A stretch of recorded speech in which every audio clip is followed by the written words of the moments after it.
treat carefully, Helen. We're sure the children do not see it until this evening when it is dressed. How much? 15 cents, ma'am. Here's a quarter. Tell him keep the change. Yes, ma'am.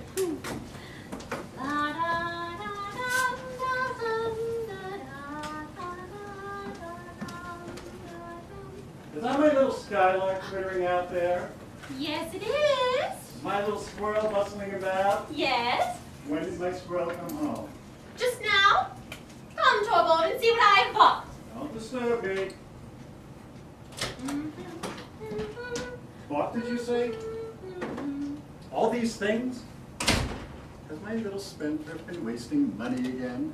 Yes, Torvald, but this year we can really let ourselves go a little. This is the first Christmas we have not needed to economize. Still, you know we can't afford to spend money recklessly. Yes, well, we may be a bit more reckless now, mayn't we? Just a tiny wee bit. You're going to have a big salary and earn lots of money. Yes, after the new year. And then it will still be a whole quarter before the salary is due. Who we can borrow until then. Nora, my same little featherweight. Now, suppose I were to borrow $300 today and you spent it all on the Christmas week. And then we had nothing left. Well, if that were to happen, or anything were to happen to you, I don't suppose I should care whether I owed money or not. Yes, but what if something did happen to me? What about the people who had lent the money? They?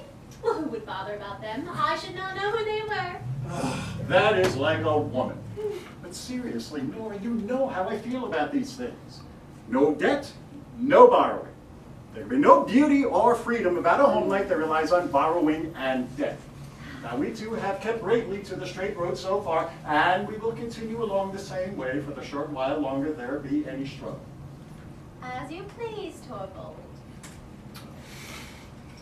There, my little skylark must have drooped her wings. What is this? Is my little squirrel out of temper? Nora! What do you think I've got here? Money! There you go. $15. Thank you, Torvald. You think I don't know what a lot is wanted for housekeeping at Christmas time? That will keep me going for a long time. But Indeed. come. It must. Come and see what I bought. And all so cheap.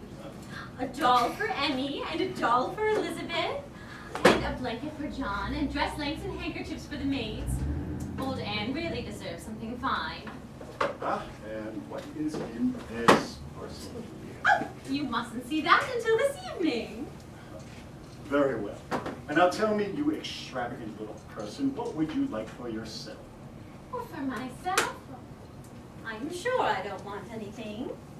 Yes, but you must. Now, tell me something reasonable that you would particularly like to have. I really can't think of anything, Torvald, unless... Unless? Well, if you really want to get me something, you might, Well, you might give me money. Only just as much as you can afford, and then one of these days I'll buy something with But it. Nora! Oh, do, Torvald, and then we can wrap it in beautiful gold paper and hang it on the Christmas tree. Won't that be fun? What are little people called that are always wasting money? Spendthrifts? I know. Let us do as you suggest, Torvald, and then I shall have time to think of what I am most in want of. That is a very sensible plan, isn't it? Indeed it is. That is to say, if you were really to save out of the money I give you, and you were to buy something for yourself. But if you spend it all on housekeeping and any number of unnecessary things, I merely have to pay up again. Oh, but Torvald... Ah, Nora, you can't deny it. You know that it is true. She is a sweet little spendthrift, but she spends a deal of money. One can hardly believe how expensive such little persons are. It's a shame to say that I really do save all I can. Yes, that is true, all you can. But you can't save anything. You haven't any idea how many expenses we skylarks and squirrels have, Torvald? You are an odd little soul. You're very much like your father. You always find some new way of wheedling money out of me, and then when you have gotten it, it seems to melt in your hands. You never know where it has gone. But still, one must take you as you are, I suppose. It is in the blood, for indeed it is true, Nora, that these things can be inherited.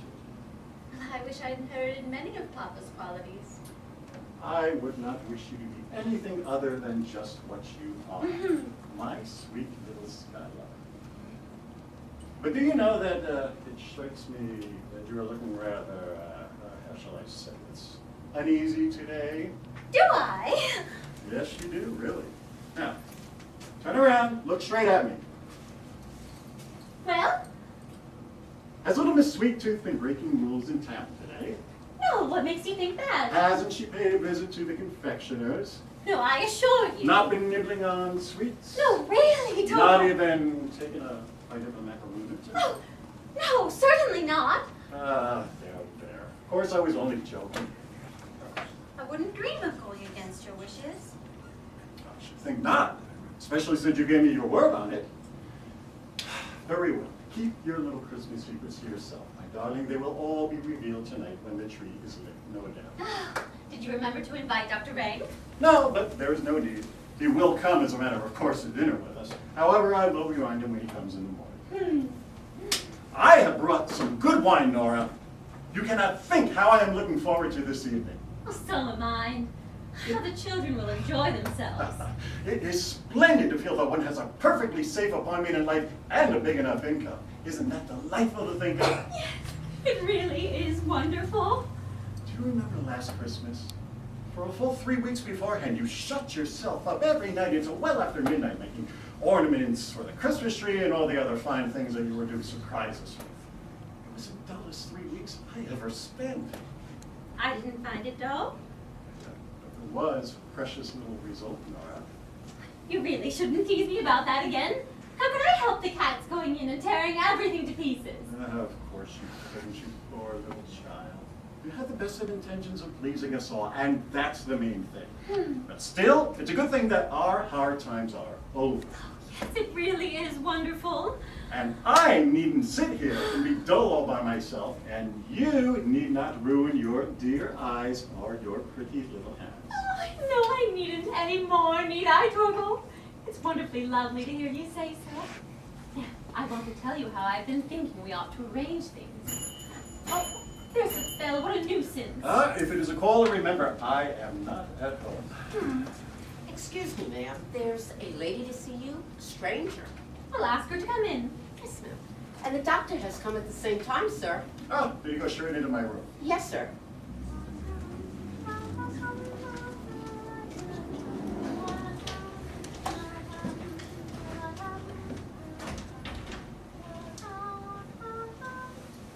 How do you do, Nora? How do you do? You don't recognize me, I suppose. I'm sorry.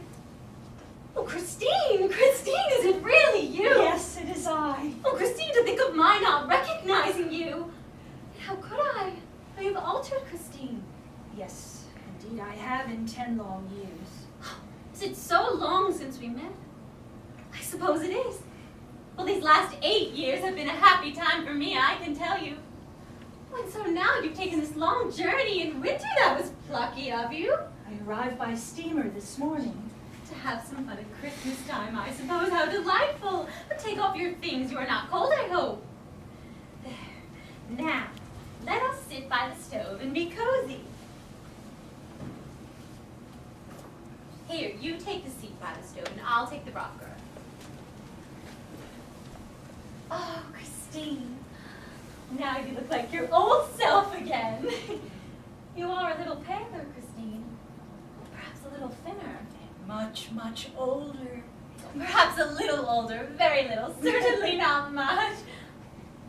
Oh, do forgive my chattering on like this. What do you mean, Nora? Christine, you are a widow. Yes, it's been 3 years ago now. I knew at the time. I meant ever so often to write, but I always put it off, and something always prevented me. I quite understand, dear. It was very bad of me. You must have suffered, and he left you nothing? No, No children. no, Nothing at all, then. not even grief or sorrow to live upon. Is that possible? It sometimes happens, Nora. You are quite alone. How dreadfully sad that must be. Oh, I have 3 lovely children. You can't see them now, for the girls are out with their nurse and the baby's sleeping. Oh, but you must tell me all about it. No, I want to hear about you, Nora. Oh, no, I mustn't be selfish today. Today I must only think of your affairs. But there is one thing I just must tell you. Do you know we have just had a great piece of good luck? No, what is it? Oh, just fancy. My husband has been made manager of the bank. Your husband? Well, what good luck. Oh, yes, tremendous. A barrister's profession is such an uncertain thing, especially if you will not take unsavory cases. And naturally, my Torvald has never been willing to do that. And I quite agree with him. He needs to take up his work in the bank at the new year, and then we will have a big salary and lots of money. Oh, it will be splendid to have heaps of money and not need to have any anxiety, won't it? Yes. I think it would be delightful to have everything one needs. Not just what one needs, but heaps and heaps of money. Nora, haven't you learned any sense yet? In your school days, you were a great spendthrift. Yes, that's what Torvald says. But Nora is not so silly as you think. We have not been in a position for me to waste money, you know. We have both had to work. You too? Oh, yes. Odds and ends. Needlework, crochet work, embroidery, and that sort of thing. You know, Torvald left his office when we were married. There was no prospect of promotion there, and he had to try and earn even more than before, but he overworked himself and fell dreadfully ill. The doctor said it was necessary for him to go to Italy for the warm climate. You spent a whole year in Italy, didn't you? Yes. It was no easy matter to get away, I can tell you. I was expecting my little Emmy's birth every day, and I had my poor sick Torvald to look after. It was a wonderfully beautiful journey, and it saved Torvald's life, but it cost a tremendous amount of money, Christine. So I should think. It cost $1,000. That's a lot, isn't it? Oh, yes. Well, in an emergency, it's lucky to have the money. Well, I ought to tell you we got it from Papa. Oh, I see. Your father died about that time, didn't he? Yes, just think of it. I couldn't go and visit him. I had my poor sick Torvald to look after. I never saw him again, my poor dear father. That was the saddest time I've known since our marriage. I know how fond of him you were. Then you went off to Italy. Oh, yes, we started a month later. And your husband, did he come back quite well? As sound as a bell. But the doctor... What doctor? Well, I thought I heard the maid say that the gentleman who arrived at the same time as I was the doctor. Oh, yes, that was Dr. Rank, but he doesn't come here professionally. No, he is Torvald's most intimate friend and a dear friend of mine, too. No, my Torvald has not had an hour's illness since then, and my children are alive and happy, and so am I. Oh, Christine, it's so good to be alive and happy. But how hard of me. I'm talking of nothing but my own affairs. Tell me, is it true you did not love your husband? Why did you marry him? Well, my mother was alive then, and she was bedridden and helpless, and I had to provide for my 2 little brothers. I didn't feel I was justified in refusing his offer. Oh, perhaps you were quite right. He was rich at the time then. I believed he was quite well off. But his business was a precarious one. And after he died, it fell to pieces and there was nothing left. And then? I had to turn my hand at anything I could find. First there was a small school, then a small shop, and so on. The last 3 years have been like one long working day without any rest. But now it's over, because my mother doesn't need me anymore. She's gone. And my brothers don't need me either, because they both have positions and can fend for themselves. Well, then what a relief you must No. feel if... Indeed. My life is so unspeakably empty. I feel so alone. I don't have anyone to live for anymore.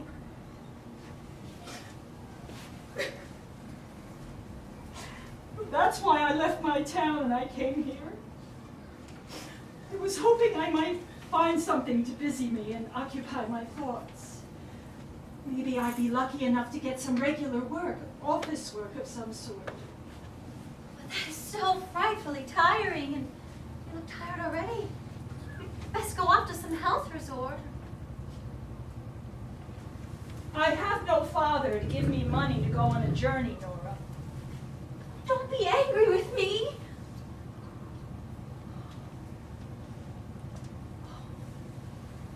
It's you who shouldn't be angry with me. The worst of a position like mine, it makes you so bitter. Nobody to work for, and still always on the lookout for chances. One must live, so one gets selfish. When you told me of the good fortune your life had taken, you won't believe this, I wasn't so delighted on your behalf as I was on my own. I don't understand. Oh, I know. You mean perhaps Torvald could get you something to do? Yes, that's what I was thinking. Oh, he must. He must. Just leave it to me. I will broach the subject very cleverly. I will think of something that will please him very much. It will make me so happy to be of some use to you. Oh, how kind you are, Nora, to be so anxious to help me. And it's doubly kind in you, because you know so little of the burdens and troubles of life. I know so little of them. Oh, well, small household cares and things of that sort. Oh, you're a child, Nora. You ought not to be so superior. No. You are just like the others.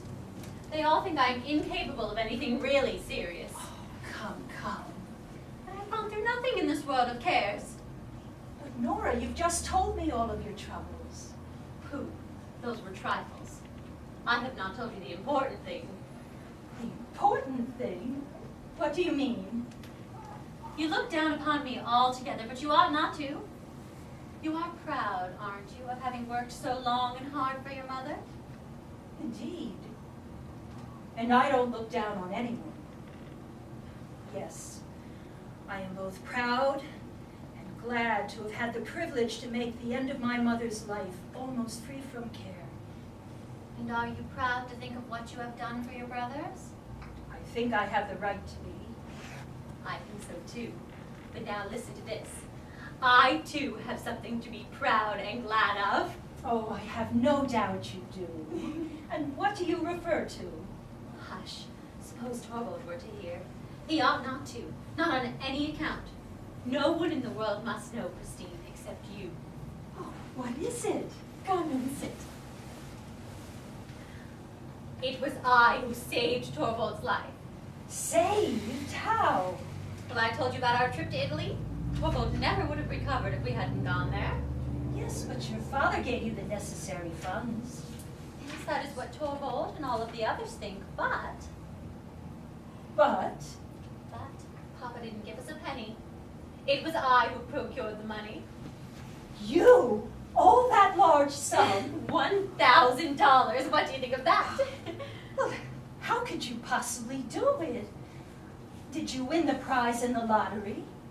In the lottery, there would have been no credit in that. But where did you get all that money?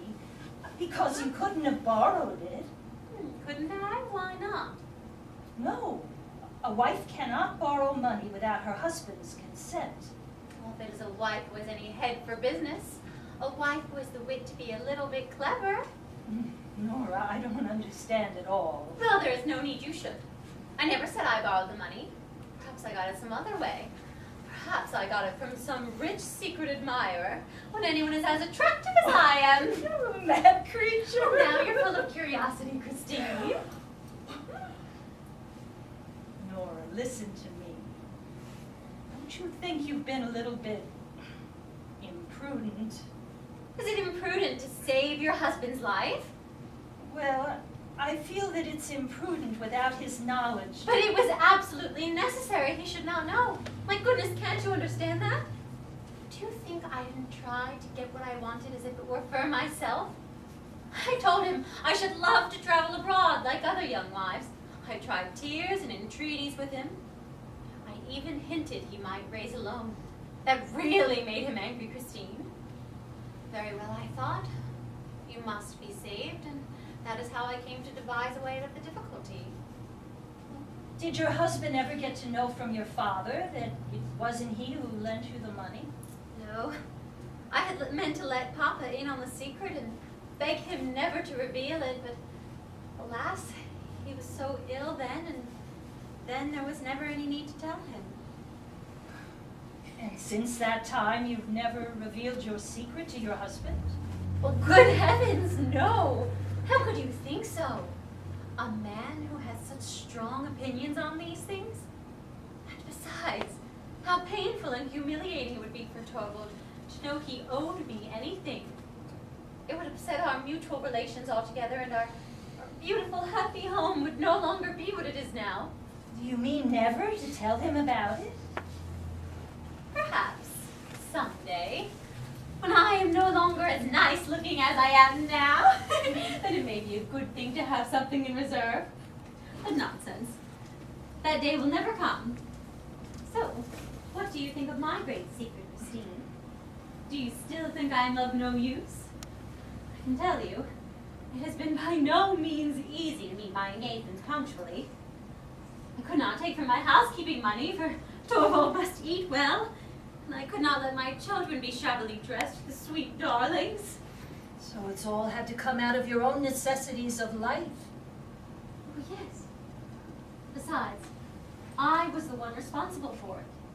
So, whenever Torvald has given me money for new dresses and such things, I never spent more than half of it. I always bought the simplest, cheapest things, and thank heaven any clothes will look well on me, and so he's never noticed. But it has been very hard on me, Christine, because it's delightful to be well dressed, isn't it? Quite so. Well then, I have found other ways of earning money. For example, last Christmas I was lucky enough to get a lot of copying to do, and so I sat up writing every night until quite late at night. It was a tremendous pleasure to be sitting there and earning money. It was like being a man. And how much have you been able to pay off in that way? I can't tell you exactly. I only know I have paid every penny I could. Many a time I was at my wit's end. Then I would sit here and imagine a rich old man had fallen in love with me. What? Who is that man? And that he died, and when his will was opened up, it contained written the instruction, the lovely Mrs. Nora Helmer is to have all I possess paid over at once in cash. Nora, who is that man? Oh, can't you understand? There was no old gentleman. It was just something I would sit here and imagine when I couldn't think of any other solution. No, that tiresome old man can stay where he is. I don't need him, or his will either. For now, I am free from care. Think of it, Christine. Free from care, to be able to play and romp with the children, and to keep the house just as Torvald likes it. Free from care, free from care. That's the bell. I'd better go. Oh, no. It is sure to be for Torvald. Don't go. Excuse me, ma'am. There's a gentleman to see the master, and as the doctor is with him. Well, who is it? It is I, Mrs. Helmer. You. What do you want to see my husband about? Bank business in a way. I have a small post in the bank, and I hear your husband is to be our chief now. Then it is. Dry business matters, Mrs. Helmer, and absolutely nothing else. Be so good as to go into the study then.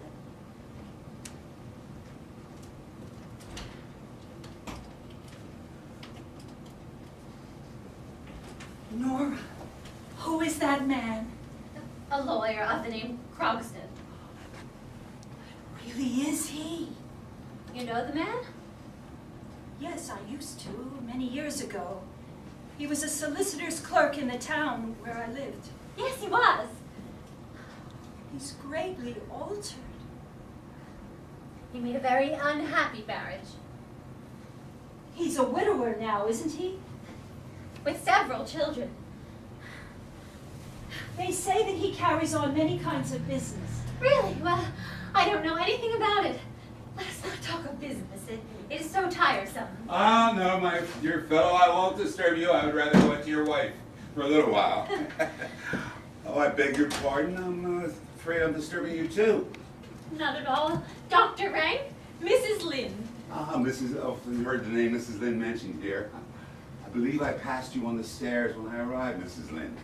Yes, I go very slowly. I can't manage stairs well. Oh, some slight internal weakness. No, it seems I've been overworking myself. Oh, nothing more than that. Then I suppose you came to town to amuse yourself with our entertainments. I came to look for work. Is that a good cure for overwork? Well, one must live, Dr. Rank. Yes, the general assumption is that it is necessary. Look here, Dr. Rank. You know you want to live. Oh, yes. I mean, however wretched I may feel, I want to prolong the agony as long as possible. All of my patients feel that way, and so do the morally diseased. One of whom, in a bad case too, is at this very moment with Helmer. Oh, whom do you mean? A lawyer, name of Krogstad. Fellow you don't know at all. He suffers from a diseased moral character, Mrs. Helmer. And yet, even he talked about how important it is that he should live. Really? Well, what did he want to speak with Torvald about?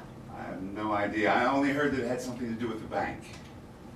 I didn't know that this, what's-his-name, Krogstad fellow had anything to do with the bank. Oh, he has some sort of appointment there. Mrs. Linde, I don't know if you find also in your part of the world that there are those that go snuffing about, trying to smell out moral corruption, and when they have found some, they place the person concerned in a lucrative position where they can keep an eye on him. Healthy natures are left out in the cold. I still think the sick are those who most need taking care of. Oh yes, there you are. That's the sentiment that's turning society into a sick house. What are you laughing at? Have you any notion of what society really is? What do I care about tiresome society? I am laughing at something completely different. Something extremely amusing. Tell me, Dr. Rank, are all of the people employed in the bank dependent on Torvald now? And that's what you find so extremely amusing? Well, that's my affair. It's perfectly glorious to think that Torvald has so much power over so many people. Dr. Rank, what do you say to a macaroon? What macaroons? I thought they were forbidden here. Oh, yes, but these are some Christine gave me. What? I didn't give you any. Don't be alarmed. You couldn't have known that Torvald had forbidden them. I should tell you he is afraid they will spoil my teeth, but once in a while. Isn't that so, Dr. Ray? Well, I can't say for sure. By your leave. And you must have one too, Christine. And I will have one, just a tiny one. Very good. I am tremendously happy. There's just one thing now I should dearly love to do. And what is that? It's something I should dearly love to say. If Torvald could hear me, of course. And why can't you say it? No, I daren't. It's so shocking. Shocking. Well, I should not advise you to say it then, but perhaps with us you might. What is it you would like so much to say if Torvald could hear you? Well, I should just love to say, we'll all be damned. Are you mad? Oh, well, say it. Here he is. Hush, hush. Well, Torvald, dear, have you gotten rid of him? Yes, he has just gone out. Let me introduce you. This is Christine, who's come into town. Christine, excuse me, but I don't... Mrs. Linde, dear. Christine Linde. Ah, yes, of course. A family friend of my wife's, no doubt. Yes, we've known each other for many years. And just think, she's taken this long journey in order to see you. What do you mean? No, really. Yes, Christine is tremendously clever at bookkeeping. And she is frightfully anxious to work under some clever man so as to perfect herself. Very sensible, Mrs. Linde. And when she heard you'd been appointed as manager in the bank, the news was telegraphed, you know. Well, she traveled here as quick as she could. I'm sure you could find something for Christine. For my sake, couldn't you? Well, I'm sure it would not be altogether impossible.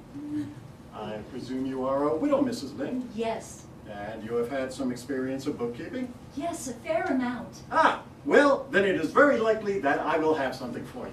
What did I tell you? What did I tell You have just come at a most fortunate moment, Mrs. Linde. How can I thank you? There is no need for that. For today, you must excuse me. Wait a minute, I will go with you. Oh, don't be long, Torvald, dear. About an hour, not more. Where are you going to, Christine? Yes, I must go and look for a room. Ah, well then we can walk down the street together. What a shame we are of such short space Don't here. even think about it. Thank you so much. Goodbye, Nora. Goodbye for the present. Of course, you will come back this evening. And you too, Dr. Rank, what do you say? If you are well enough? Well, you must be. Wrap yourself up well. Oh, there they are! There they are, my darlings! Come in, come in. Oh, Christine, aren't they just darling? Come, let's not stand here in the draft. Come along, Mrs. Linde. The place will only be bearable for a mother now. How fresh and well you look. Such red cheeks like apples and roses. Have you had great fun? Yes, Mother, we had great fun. And did you build a snowman? Yes, he was so big. Oh my goodness! We used buttons for his eyes and a carrot for his nose. Oh, wonderful! Well, shall we have a game? Yes. And what shall we play? Hide and seek. Hide and seek? All right. Emmy, will you count? Yes, Mother. Elizabeth, we'll hide. All right? Where shall we go? 1, 2, 3, 4, 5, 6, 7, 8, 9, 10. Ready or not, here I come. They're not here. They're not outside. They're not there. There you are! You found us! You found us! Excuse me, Mrs. Helmer. What do you want? Excuse me, but the outer door was ajar. I suppose someone forgot to shut it. My husband is out, Mr. Krogstad. I know that. Well, what do you want here then? A word with you. With me? Go in with the nurse, dears. Go in with the nurse. Mother, won't a stranger man hurt you? Oh, no, no. The stranger man won't harm Mommy. Go in now, and we'll have a game when he is gone.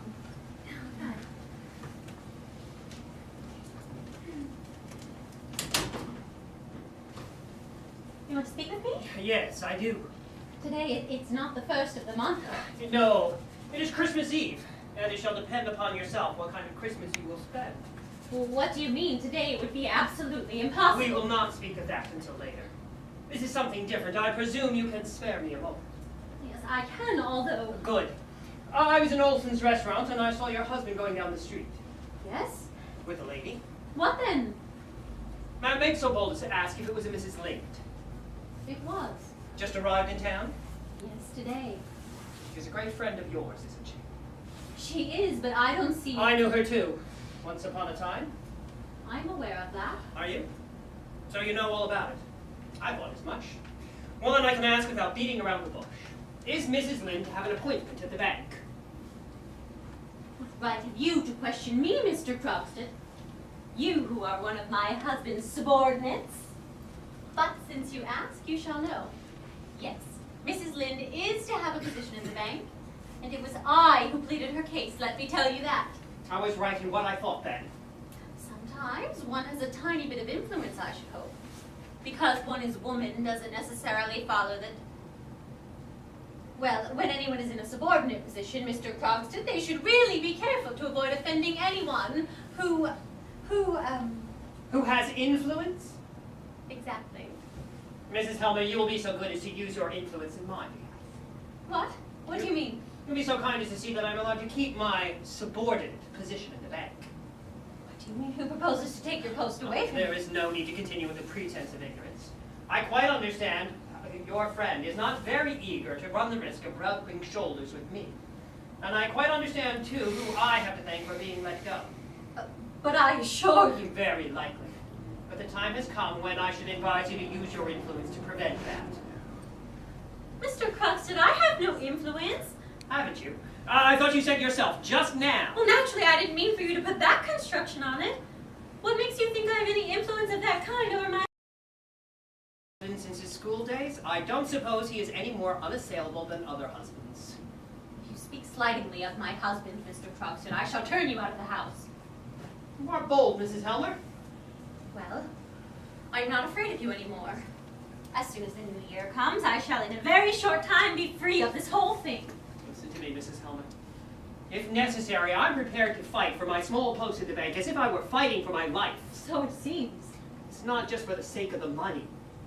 Indeed, that weighs least in the matter with me. It is something else.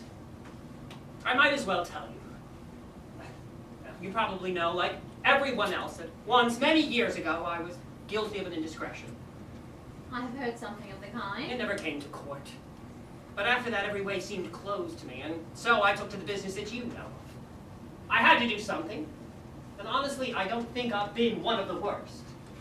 But the time has come when I must cut myself free from all that. My sons are growing up, and for their sake, I must try to win back as much respect as I can in the town. This post at the bank was like the first step up for me. And now your husband wants to kick me downstairs again into the mud. But you must believe me, it is not my power to help you at all. That is because you haven't the will. But I have the means to compel you. You don't mean you will tell my husband I owe you money? Suppose I were to tell him. It would be perfectly infamous of you. To think of his learning my secret, which has been my pride and joy, in such an ugly way, that he should hear it from you. It would put me in a horribly disagreeable position. Only disagreeable? I'll do it then. And it will be worse for you. My husband will see what a blackguard you are, and you certainly won't keep your post then. I asked if it was only a disagreeable scene at home that you were afraid of. If my husband does get to know of it, of course he will at once pay you what is owing, and we shall have nothing more to do with you. Mrs. Helmer, you either have a very bad memory or else you know very little of business. As such, I will be obliged to remind you of a few details. What do you mean? When your husband was ill, you came to me to borrow $1,000. Well, I didn't know who else to go to. I promised to get you that amount. Yes, and so you did? I promised to get you that amount on certain conditions. Your mind was so taken up with your husband's illness, and you were so anxious to get the money for your journey, you don't seem to have paid any attention to the conditions of our bargain. And so I will not be amiss if I remind you. Now, I promised to get you the money on the security of a bond which I drew up. You said which I signed. Good. But under your signature were a few lines which constituted your father a surety for the money. Those lines he should have signed. Should. He did sign them. I left the date blank. That is to say, your father should have inserted the date on which he signed the paper. Do you remember that? I think I remember. I then gave you the paper which you were to send by post to your father. Is that not so? Yes? And naturally you did so at once. Because 5 or 6 days later, you brought me the bond with his signature, and I gave you the money. Well, haven't I been paying it off regularly? Fairly so. But to come to the matter at hand, it must have been a very trying time for you, Mrs. Helmer. It was indeed. Your father was very ill, wasn't he? Yes, he was very near his end. And passed away soon after. Yes. Tell me, Mrs. Helmer, by any chance, would you remember the day on which your father passed away? The day of the month, I mean. Papa died on the 29th of September. That is correct. I have ascertained it for myself. And as that is the case, there is a discrepancy which I cannot account for. What discrepancy? I don't... The discrepancy lies in the fact that your father signed this bond 3 days after his death. What? I don't understand. Your father died on September 29th. But see here, he has dated his signature at 2nd of October. That is a discrepancy. Can you explain it? It is a remarkable thing, too, that the words 2nd of October and the year are not in your father's handwriting. But one that I think I know. Well, that's easily explained. Your father must have forgotten to date his signature, and someone inserted the date haphazard before learning of his death. There's no harm in that. It all depends on the signature. And that, I suppose, is genuine. Mrs. Helmer, It was your father himself who signed the paper here. No, it was not. It was I who wrote Papa's name. Are you aware that that is a dangerous confession? In what way? You shall have your money soon. Let me ask you a question. Why did you not send the paper to your father? It was impossible. Papa was so ill at the time. If I would have asked him to sign it, I should have had to tell him what the money was to be used for. And since he was so ill himself, I could not tell him Torvald was very near his end. That was impossible. Would have been better for you if you'd given up your trip abroad. That trip was to save my husband's life. I couldn't give that up. Did it never occur to you that you were committing a fraud on me? I couldn't take that into account. I didn't trouble myself about you at all. I couldn't bear you because you put so many heartless difficulties in my way, although you knew what a dangerous condition my husband was in. Mrs. Helmer, you evidently do not realize exactly what it is you've been guilty of. But let me assure you, my one misstep, which has cost me all my reputation, is nothing more and nothing worse than what you have done. You asked me to believe you were brave enough to run a risk to save your wife's life. The law cares nothing about motives. Well, there must be a foolish law. Well, foolish or not, it is the law by which you will be judged if I produce this paper in court. I don't believe it. Is a daughter not allowed to spare her dying father anxiety and care? Is a wife not allowed to save her husband's life? I don't know much about the law, Mr. Krogstad, but I am certain there must be laws permitting such things as that. Have you no knowledge of such laws, Mr. Krogstad? You who are a lawyer? Well, you must be a very poor lawyer. Perhaps. But in matters of business, such business as you and I have had, do you think I don't understand that? Very well, Mrs. Helmer, do as you please. But let me tell you, if I am to lose my position a second time, you will lose yours with me.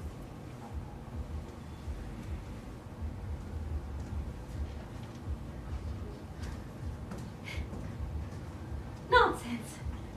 Trying to frighten me like that. I am not so silly as he thinks. And yet, it is impossible. I did it for love's sake. Mother, the stranger man has gone up through the gate.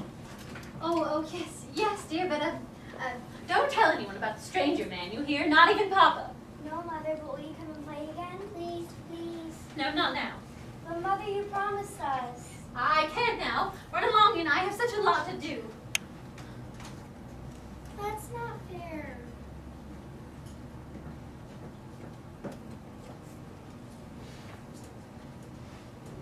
No. Helen, bring in the tree. It's impossible. Where shall I put it, ma'am? Here on the table.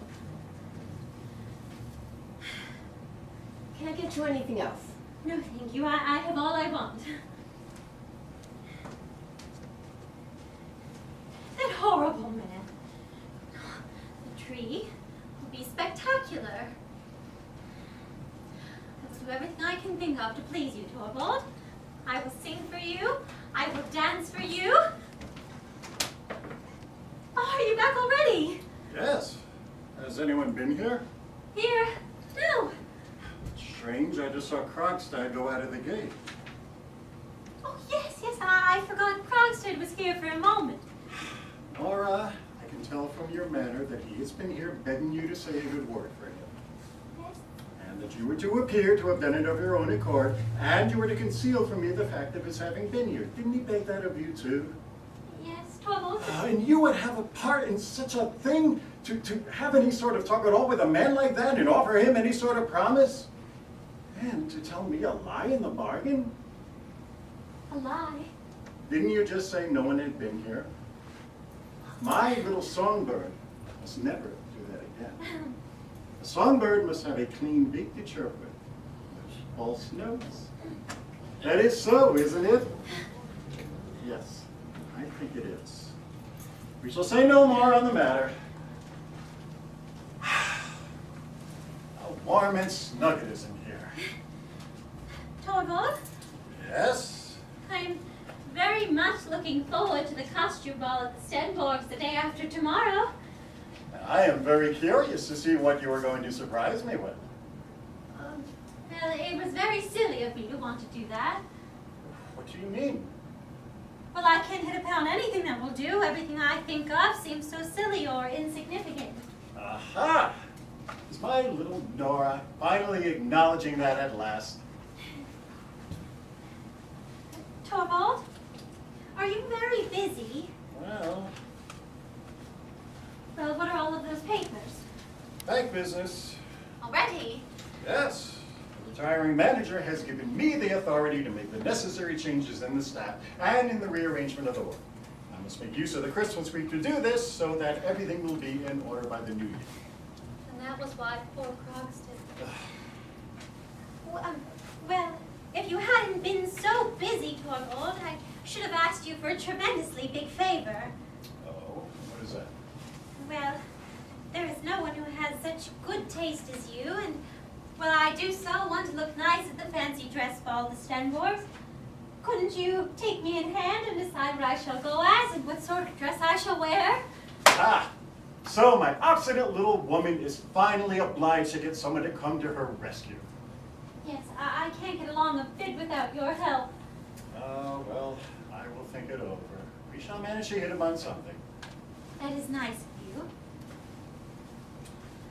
Tell me, was it something very terrible that this Krogstad fellow was guilty of?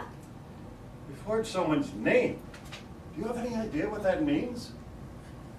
But is it impossible he was driven to do so by necessity? Or more likely by imprudence. Now, I am not so heartless as to condemn a man altogether because of a single false step of that kind. Oh, no, you wouldn't, would you, dear? Many a man has been able to retrieve his character if he has openly confessed his fault and taken his punishment. Punishment? But this Krogstad did nothing of the sort.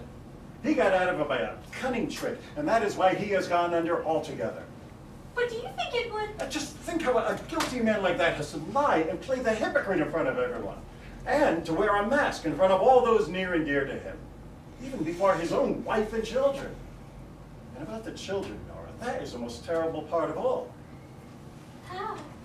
Because such an atmosphere of lies infects and poisons the whole life of a home. Every breath the children take in such a house is full of the germs of evil. Are you very sure of that? My dear, I have often run across it in the course of my life as a boy. Almost everyone who has gone through the bad early in life has had a deceitful mother. Why do you only say mother? Well, it just seems to be naturally the case of the mother's influence. Although, of course, bad fathers would have the same result. Now, this Krogstad has been persistently poisoning his children with lies and falsehoods, and that is why I say he has lost all moral character. That is why my sweet little Nora must promise me not to plead his cause. Now, give me your hand on that. Come, what is this? Give me your hand. There. Now it is settled. And besides, I assure you, it would be quite impossible for me to work with him. I literally feel physically ill in the presence of such people. It's so hot in here, and I have such a lot to do. Yes, and I must go through these papers before dinner, and I must think about your costume. And I may just have something for you in gold paper to hang on the tree tonight. My sweet little singing bird.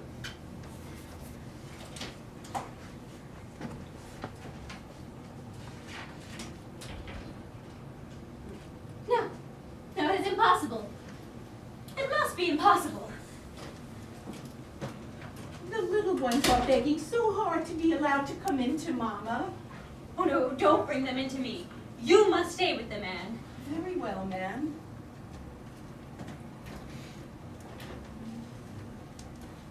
Deprave my children. Poison my home. Oh, it isn't true. It can't possibly be true.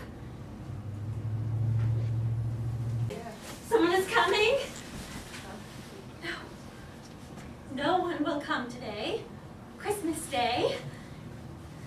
Nor tomorrow. But perhaps... No. The letterbox is quite empty. No. children. At last, I found the box with the fancy costume. Oh, thanks. Put it on the table. But it is very much in want of mending. I should like to tear it into 100,000 pieces. What an idea! It can easily be put in order. Just a little patience. Yes. I will go and get Mrs. Linde to help me with it. What? Out again in this horrible weather? You will catch cold, ma'am, and make yourself ill. Oh, worse than that may happen. How are the children? Oh, the poor little souls are playing with their Christmas presents. Do they ask much for me? Well, you see, they're so accustomed to having their mama with them. I shall not be with them so much now as I was before. Oh, well, young children easily get accustomed to anything. Do you think so? Do you think they will forget their mother if she went away altogether? Good heavens, went away altogether? Nurse, come and sit. I want you to tell me something I have often wondered about. How could you have the heart to put your child out among strangers? I was obliged to if I wanted to be little Nora's nurse. How could you be willing to do it? What? When I was going to get such a good place by it. A poor girl who's got into trouble should be glad to. Besides, that wicked man didn't do a single thing for me. I suppose your daughter has quite forgotten you. Oh, no, indeed, she hasn't. She wrote to me when she was confirmed and when she was married. Oh, dear Anne, you were a good mother to me when I was little. Oh, little Nora, poor dear, had no other mother but me. And if my children had no other mother, I am sure you would... Nonsense I am talking. Go into them now. And tomorrow you will see how charming I shall look. I am sure there will be no one so charming as you at the ball. If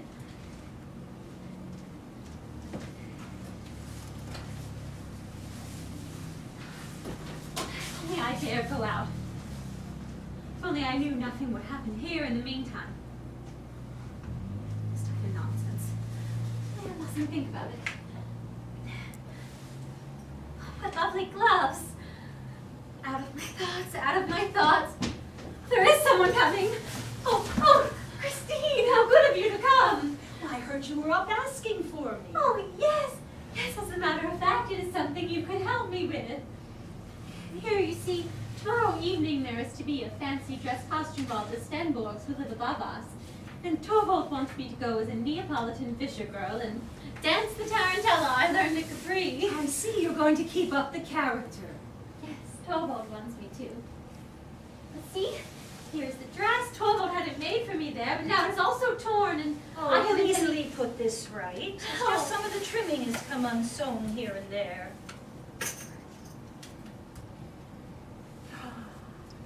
Needle and thread.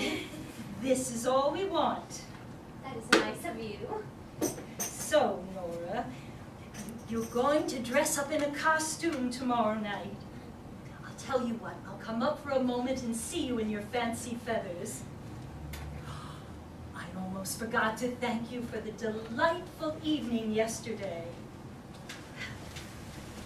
I don't think yesterday was as pleasant as usual. You ought to have come into town earlier, Christine.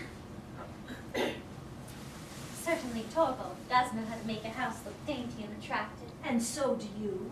It seems to me you're not your father's daughter for nothing. Tell me something, Christine. Is Dr. Rank always as depressed as he was yesterday? No. You see, I ought to tell you, he suffers from a dangerous disease. He has consumption of the spine, poor creature. His father committed all sorts of excesses, and that is why his son was sickly from childhood. Nora, dear, how do you know anything about such things? Who, when you have 3 children, you get visits from married women, and they talk about these things with one another. Does Dr. Rank come here every day? Oh, yes, every day. He is Torvald's most intimate friend, and a great friend of mine, too. He's just like one of the family here. Yes, but is he perfectly sincere? It seems to me he's the kind of man who's very anxious to make himself agreeable. Not in the least. What makes you think that? Well, yesterday when you introduced us, he declared that my name was often heard in this house. But then I noticed that your husband hadn't the slightest idea of who I was. So then how could Dr. Rank... Yes, that is quite right, Christine. You see, Torvald is so absurdly fond of me. He wants me all to himself, as he says. First, he used to almost seem jealous if I mentioned any of the dear folk at home, so naturally I gave up doing so.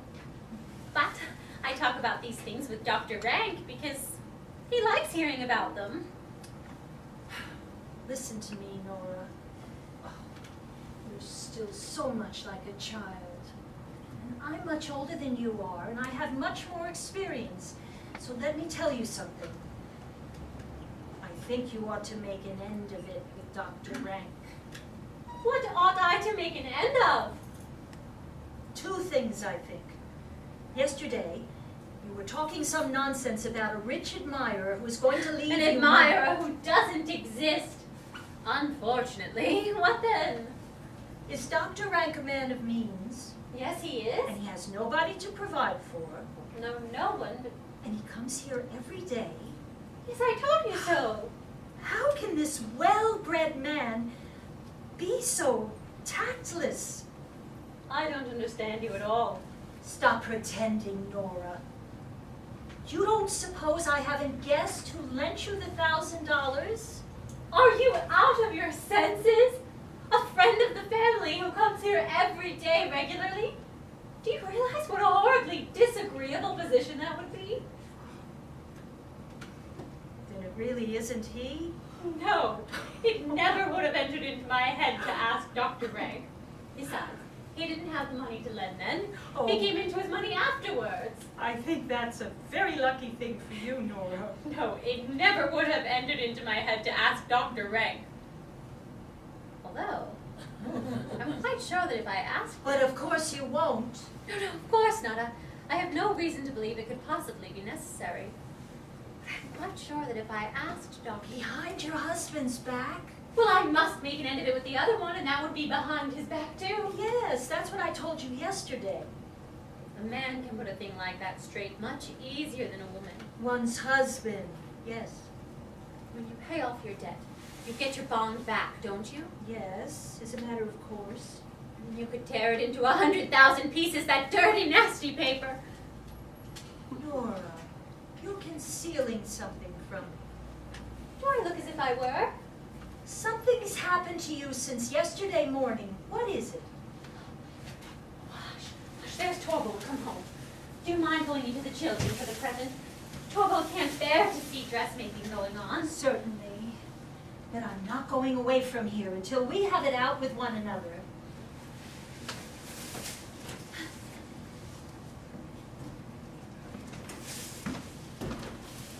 Oh, I wanted you so much, Torvald, dear. Was that the dressmaker? Oh, no, that was Christine. She is just helping me to put my costume in order. Tomorrow you will see I shall look quite smart. Wasn't that a happy thought of mine just now? Well, don't you think it was nice of me, too, to do as you wish? Nice? To do as your husband wishes? Well, you little rogue, you. I'm sure you did not mean it in that way. But I will not be disturbing you. You will want to be trying on your costume, I expect. I suppose you were going to work? Yes. Just take a look at this. I've just been in the bank. Torvald, Yes. if your little squirrel were to ask you something very, very prettily, would you do it? I should like to hear what it is first. Well, your little squirrel would run about and do all her tricks if you be nice and do what she wants. Speak plainly. Your skylark would chirp about in every room with her song rising and falling. Well, my skylark does that anyhow. I'd play the fairy and dance for you in the moonlight, Torvald. Nora, surely you don't mean that request you made of me this morning. Yes, I beg you so earnestly. Have you really the courage to bring up that question again? Yes, you must do as I ask. You must let Krogstad keep his post in the bank. But Nora, it is his post that I arranged that Mrs. Linde shall have. Yes, I you have been awfully nice about that, but couldn't you just as well dismiss some other clerk instead of Krogstad? This is simple, incredible obstinacy. Because you chose to give him a thoughtless promise, I am just expected to... No, that isn't the reason. You know, this fellow writes in the most scurrilous newspapers. I am frightened to death of him. I understand. It is recollections of the past that scare you. What do you mean? Well, naturally, you're thinking of your father. Yes. Just recall to mind what those malicious creatures wrote about him, and oh, how horribly they slandered him. Nora, there is one important difference between your father and me. Your father's reputation was not above reproach. Mine is. And I would wish it to continue to be so for as long as I hold my position. Yes, but there's no telling what sort of mischief these men may contrive, and that's why I beg you so earnestly. Nora, and it is just by interceding for him that you make it impossible for me to keep him. It is already known at the bank that I intend to dismiss Krogstad. Is it to get about now that the new manager has changed his mind at his wife's bidding? What if it did? Oh, of course! If only this obstinate little person can get her way. Do you suppose I am to make myself ridiculous before my whole staff and have people think that I'm a man to be swayed by all sorts of outside influences? I should very soon feel the consequences of that, let me tell you.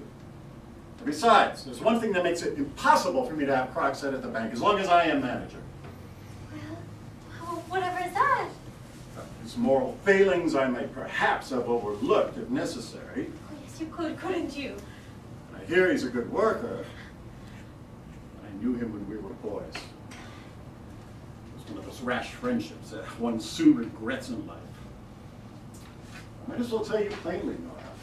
He and I were once on very intimate terms with one another. But this tactless fellow lays no restraint upon himself in the presence of others, and so he thinks it perfectly gives him the right to adopt a familiar tone with me, and every minute it's, "I say, Helmer, old fellow," and that sort of thing. I assure you, it is extremely painful. He would make my position in the bank intolerable. Torvald, I don't believe you mean that. Don't you? Why not? Because it is such a narrow-minded way of looking at things. What?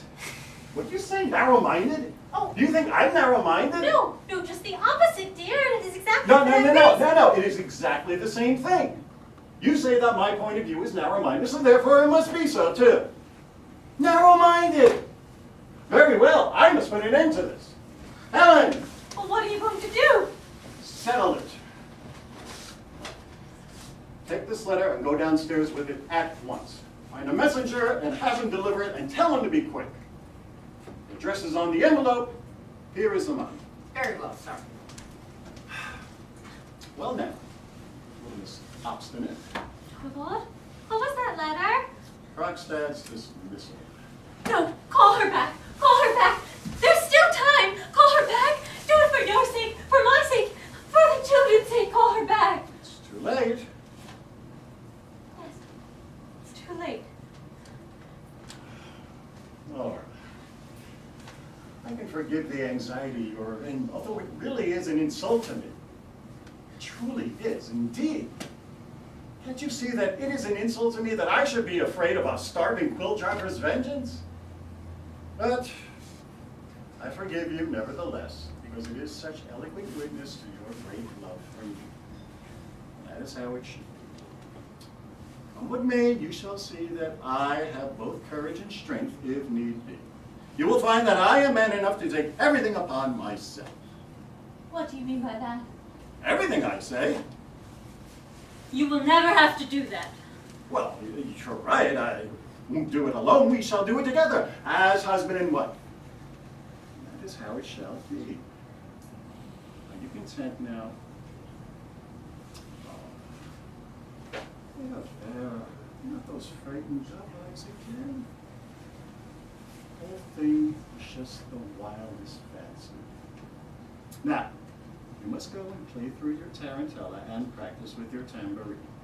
I shall go into my inner office and shut the door, and I shall hear nothing. You can make as much noise as you please.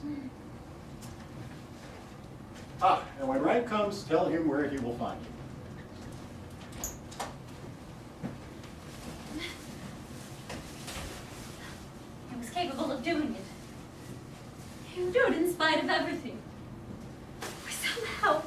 way out of it. Dr. Rank? Anything rather than that. Anything. Oh, good day, Dr. Rank. I knew your ring. But you mustn't go into Torvald now. I think he's busy with something. Well, and you? You know very well I always have time for you. Well, thank you. I shall make use of as much of it as I can. What do you mean as much of it as you can? Does that alarm you? It's just a strange way of putting it. Is anything likely to happen? Nothing but what I've been long prepared for, but I certainly didn't expect it to happen so soon. What have you found out? You must tell me. It is all up with me, and there's no helping me. No, it's about yourself. Of course. Who else? No use lying to oneself. I am the most wretched of my patients, Mrs. Helmer. Lately, I've been taking stock of my internal economy and bankrupt. Probably within a month, I shall lie rotting in the churchyard. What an ugly thing to say. The thing itself is cursedly ugly, but what's worse is I have to face so much more that is ugly before that. I shall make one more examination of myself. After that, I shall be pretty certain when it will be that the horrors of death will begin. I want to tell you something. Given Helmer's refined nature, he has an unconquerable disgust for anything that is ugly. I won't have him in my sick room. I won't have him there on any account. I bar my door to him. When I am pretty certain that the worst has come, I will send you my card with a black cross on it. Then you will know that the loathsome end has begun. You are quite absurd today, and I had very much wanted you to be in good humor. With that stalking beside me, I mean, to pay this penalty for another man's sin, where's the justice in that? And in every single family, in one way or another, some inexorable retribution is being exacted. Rubbish! Do talk of something cheerful. Oh, so this is a mere laughing matter to you? My poor innocent spine must suffer because of my father's youthful amusements? I suppose you mean he was too partial to asparagus and foie gras, don't you? Yes, and to truffles. Yes, truffles. And oysters, too, I suppose. Oysters? Of course. It goes without saying. And heaps of port and champagne. It's a shame all of these nice things should take their revenge on our bones. Especially that they should revenge themselves on the unlucky bones of those who never had the satisfaction of enjoying it. That's the worst part.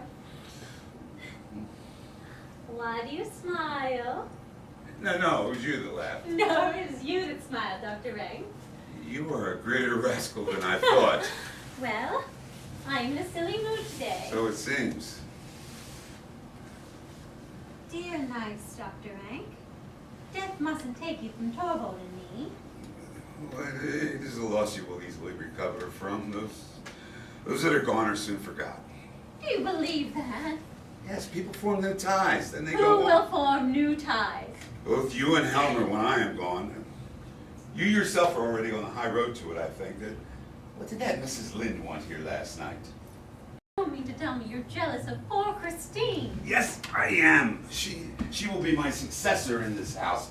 That woman will end... She is in that room. Don't speak so loudly. Again today. There, you see? She has only come to sew my dress for me. Bless my soul, how unreasonable you are. Be nice now, Dr. Ray. And tomorrow you will see how beautifully I shall dance. And you can imagine I am doing it all for you. And Torvald too, of course. Of course. But come, sit here. I want to show you something. What is it?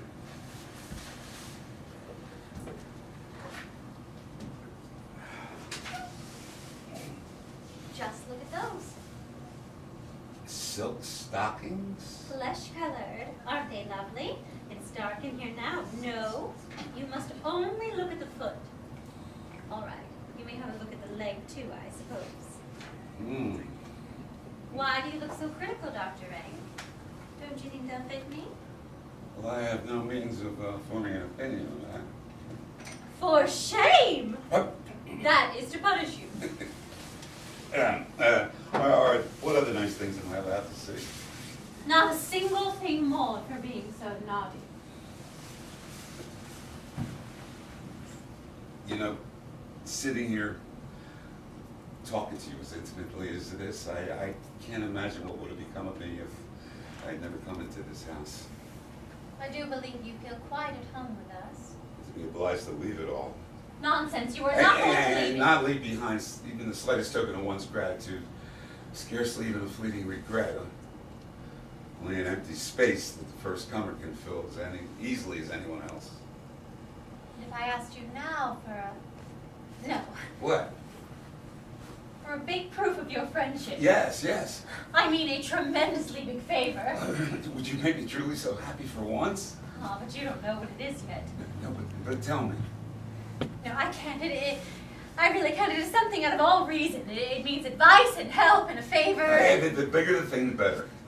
I can't conceive what it is you're talking about, but do tell me. Don't I have your confidence? More than anyone else. You are my truest and best friend. And so I will tell you what it is. It is something you must help me to prevent. You know how devotedly and inexpressibly deeply Torvald loves me. He would never hesitate for a moment to give his life for me. Nora, you think he's the only one? The only one? The only one who would gladly give his life for your sake. Is that it? I was determined that you should know before I went away, and there'll never be a better opportunity than this. Now, Nora, now you know. Now you know. You can trust me more than you can trust anyone else.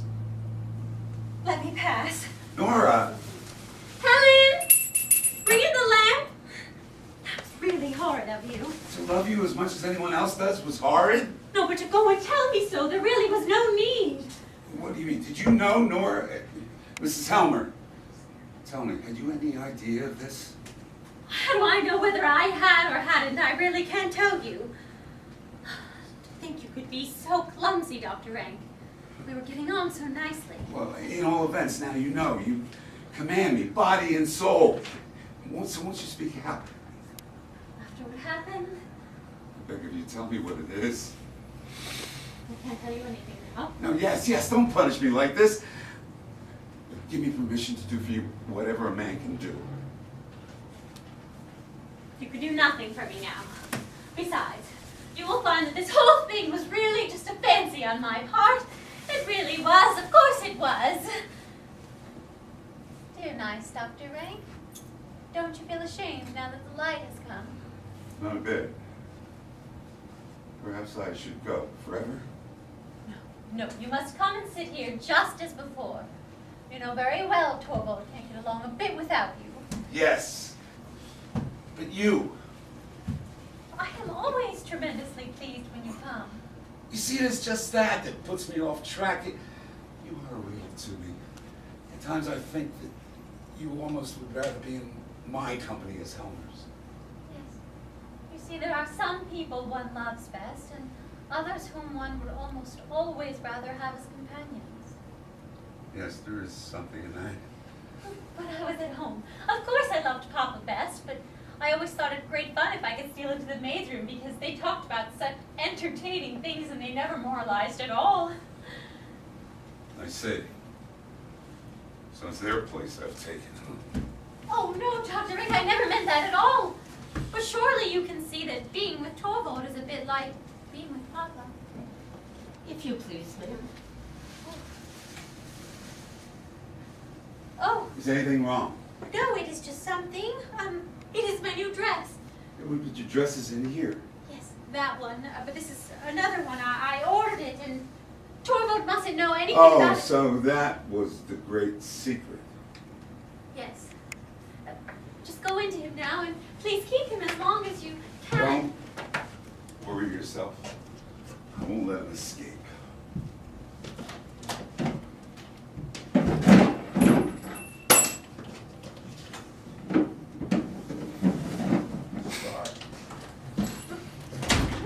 And he is standing in the kitchen? Yes, he came up the back stairs. But didn't you tell him no one was home? Yes, it did no good. He won't go away. No, he won't leave Oh. until he has seen you. Very well. Tell him to come in, but quietly. And Helen, don't tell anyone about this. It is a surprise for my husband. I quite understand that.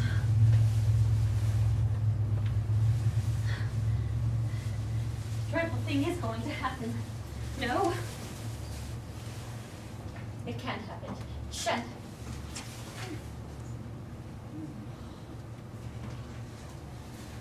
Speak low. My husband is at home. No matter about that. Well, what do you want? An explanation of something. Make haste then. What is it? You know, I suppose, that I have got my dismissal. I couldn't prevent it, Mr. Krogstad. I fought as hard as I could on your side. Does your husband love you so little? He knows what I can expose you to, and yet he... How can you suppose he has any knowledge of the sort? I didn't suppose so at all. It would not be at all like our dear Torvald Helmer to show so much courage. Mr. Krogstad, a little respect for my husband, please. Certainly. All the respect he deserves. But since you kept the matter so carefully to yourself, I make bold to suppose you have a little clearer understanding than you had yesterday of what it actually is you've done. More than you could ever teach me. Yes. Such a bad lawyer as I am. What do you want?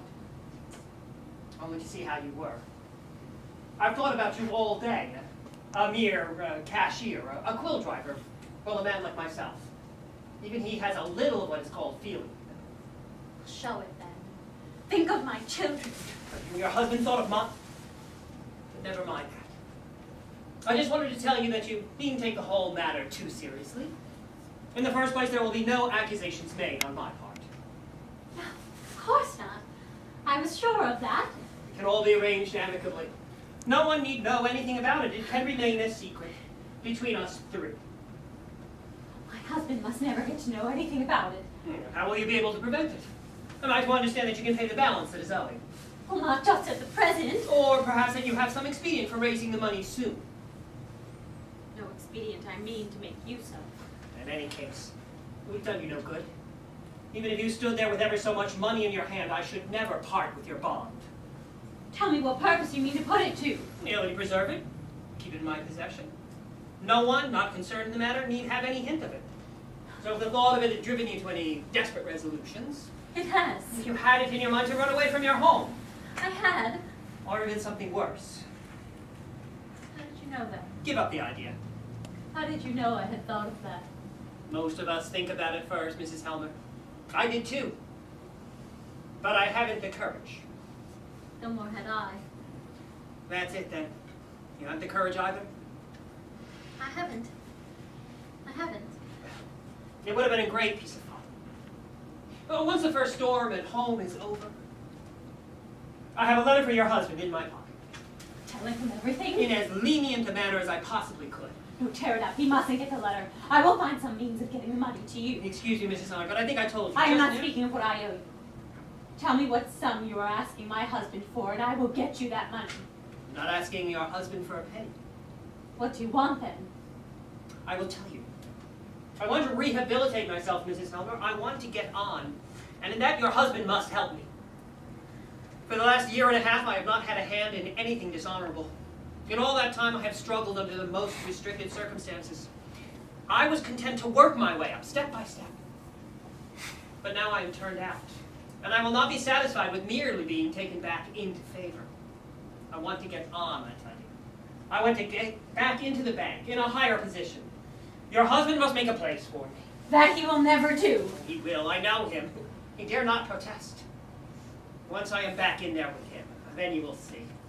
In a year, I will be the manager's right hand. It will be Nils Krogstad and not Torvald Helmer who manages the bank. That's a thing you will never see. Do you mean that you'll go through? I have courage enough for it now. Can't frighten me, a fine, spoiled lady like yourself. You will see. You will see. Under the ice, perhaps? Down into the cold, cold black water, and then in the spring to float back up, all horrible and unrecognizable, with your hair falling out. But you can't frighten me. Nor you me. People don't do such things, Mrs. Helmer. Besides, what would be the use? I should have him completely in my power all the same. Afterwards, even when I am no longer. Ah, but you forget. It is I who have the keeping of your reputation. Well, now I've warned you. Don't do anything foolish. When your husband has had my letter, I will expect a message from him. be sure you remember. It is your husband himself who has forced me into ways such as this again. I will never forgive him. Goodbye, Mrs.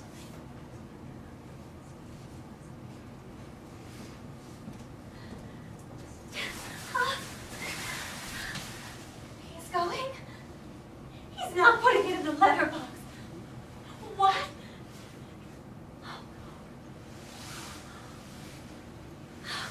There it lies.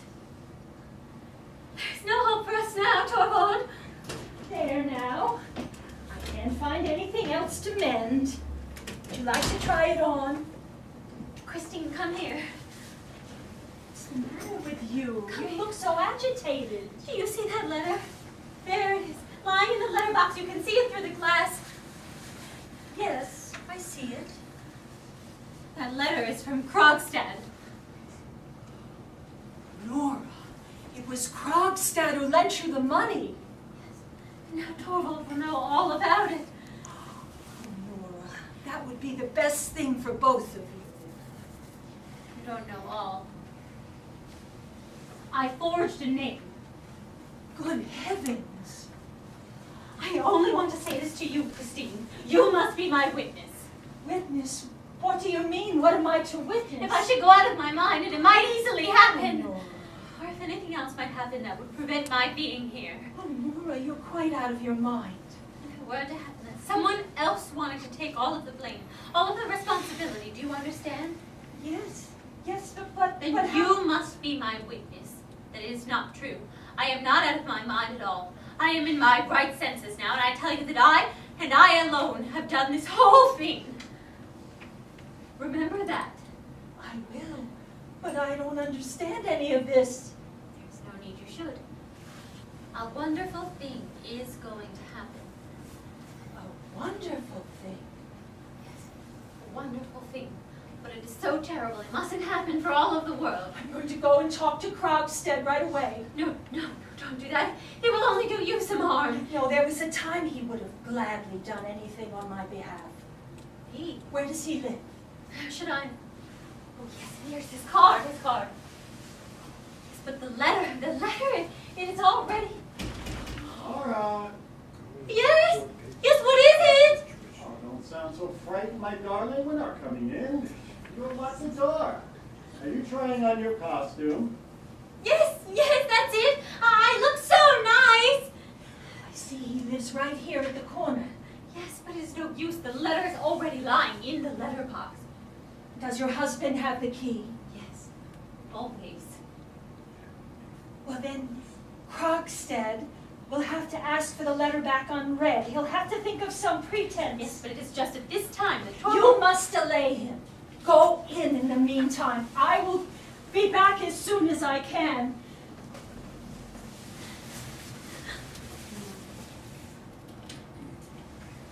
Torvald? Oh, well now, may I finally venture into my own room again? Come along, Rank. Now you shall see. What is this? What is what, dear? Rank led me to expect a splendid transformation. I understood so, but evidently I was mistaken. Oh, yes, but no one is to have the chance of admiring me in my costume until tomorrow. My darling, you look so worn out. Have you been practicing too much? No, I haven't practiced at all. But you will need to. Yes, I will need to, but I can't get along a bit without your help. I've completely forgotten the whole thing. Oh, we shall manage to work it out. Yes, help me. I am so nervous about it. All of the people. You must devote yourself entirely to me this evening. Not the tiniest bit of business at all. Promise me that, Torvald. I promise. This evening I shall be wholly and absolutely at your service. You helpless little mortal. Oh, but first of all, let me Oh, just check. what are you going to do there? Oh, seeing if any letters have arrived. Oh, no. Don't do that. Why not? I don't. There is nothing there. Well, let me look.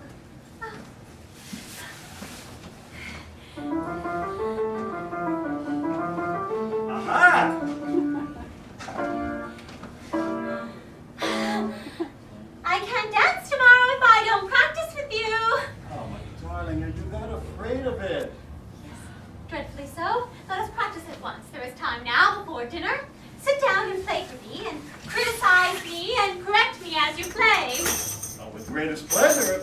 wish me to do. Now play for me, and I will dance. Slower. This is the way. Not so violently, Nora. I can't do it any other way. Oh, no, that is not a fit right. Didn't I tell you so? Let me play for her. Yes, do. Then I can correct her better.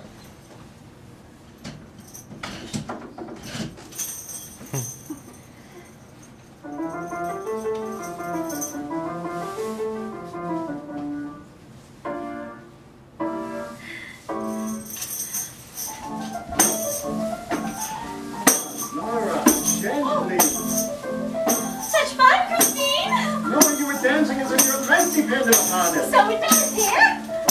Stop playing like this is magic. Stop. Stop, I tell you. I should not have believed it. You have forgotten everything I have taught you. There, you see? You will want a lot of coaching. Yes. You see how much I need it? You must coach me up until the last minute. Promise me that, Torvald, dear. You can depend on me. You must not think of anything but me. You must not even look at the letterbox at all.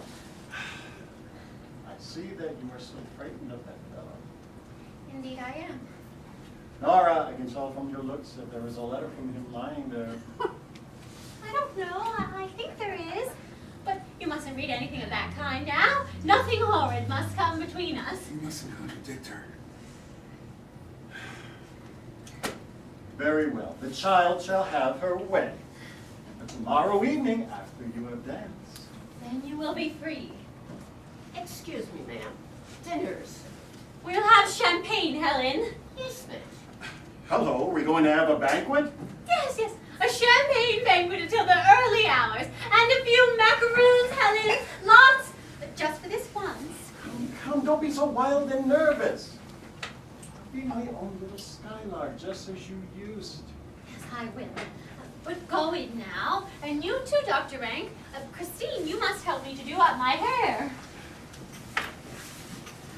I suppose there is nothing. She's not expecting anything. Far from it. Simply nothing more than this childish nervousness I was telling you of. Well, Gone out of town. I can tell from your face. He'll be back tomorrow evening. I left him a note. You shouldn't have. You must prevent nothing. After all, it is splendid to be waiting for a wonderful thing to happen. What is it that you're waiting for? You wouldn't understand. Go in now, and I will be in a moment.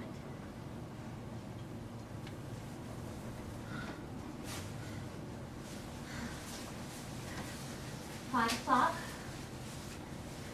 7 hours until midnight. 4:20 until the next midnight. And then the tarantella will be over. 4 and 7. 31 hours to live. Where's my little skylark? Here she is!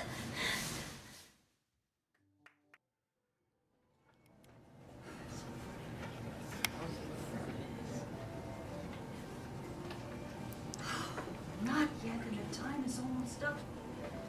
If only he doesn't forget. Oh, there he is. Come in. There is no one here. I found a note at home. What does this mean? It is absolutely necessary that I have a talk with you. Really? And is it absolutely necessary that it should be here? Well, it's impossible where I live. My rooms have no private entrance. We are quite alone. The maid is downstairs and the Helmers are at a dance upstairs. Are the Helmers really at a dance tonight? Yes. Why not? Certainly. Why not? Now, Nils, let us have a talk. Can we two have anything to talk about? We have a great deal to talk about. I shouldn't have thought so. No, you've never properly understood me. What was there to understand except what was clear to the whole world? A heartless woman jilts a man when a more lucrative chance turns up. Do you really think I'm as heartless as all that? And do you think I did it with a light heart? Didn't you? Mills, did you really think that? Well, if it's as you say, why did you write me as you did at the time? I could do nothing else. I knew I had to break with you, and I thought it was my duty to put an end to all that you felt for me. So that's it. And all this only for the sake of money. Don't forget I had a helpless mother and 2 little brothers. Couldn't be for you, Mills. The prospects were hopeless then. Maybe so. But you had no right to throw me over for anybody else's sake. Indeed. I don't know. I've asked myself many times if I have the right to do it. When I lost you, it was as if all the solid ground went from under my feet. Look at me now. I'm a shipwrecked man clinging to a bit of wreckage. Help may be near. Help was near. But then you came and stood in my way. Unintentionally. It was only today that I learned it was your place at the bank I was going to take. I believe you, if you say it is so. But now that you know why, you're not going to give it up to me.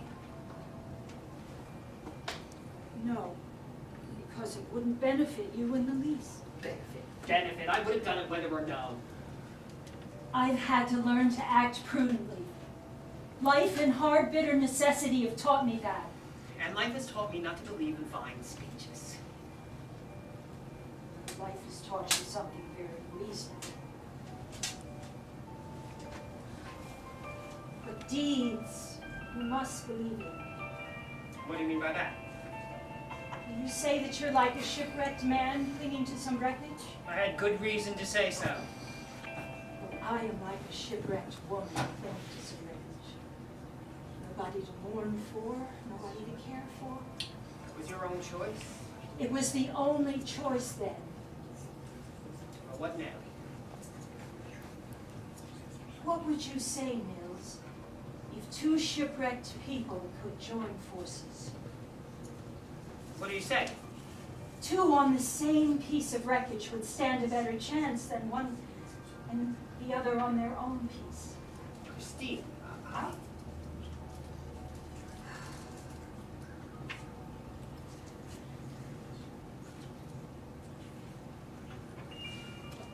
You know why I came to this town. do you mean you gave me a thought? I can't endure my life without any work. All my life I have worked, as long as I can remember, and it's my greatest and only pleasure. But now I'm completely alone in this world. My life is so unspeakably empty. And I feel so forsaken.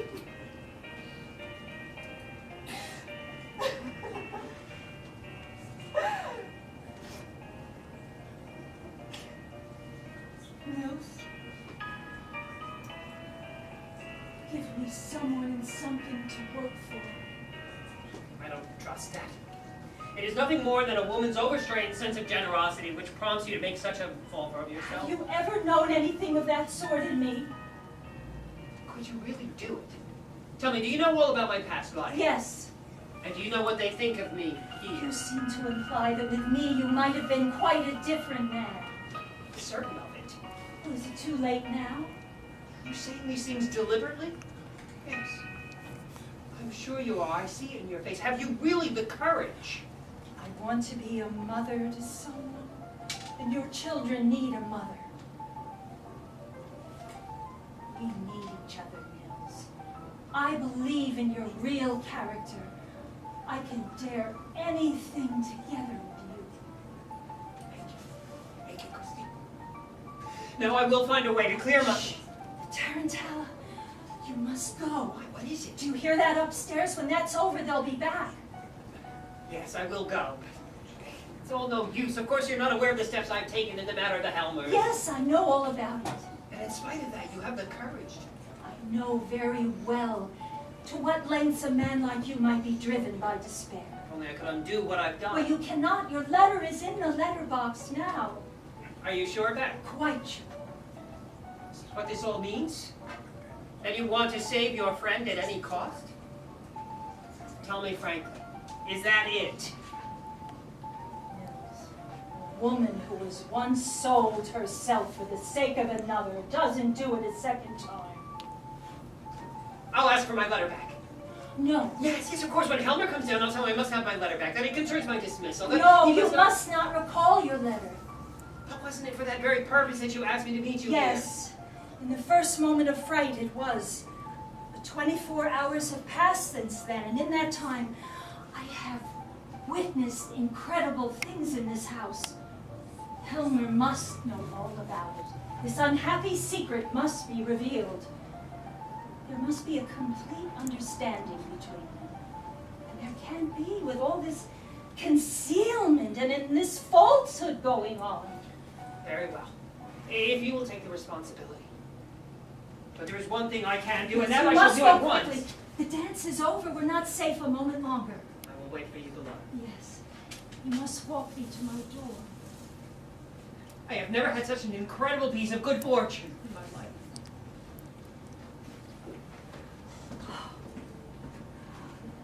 What a difference.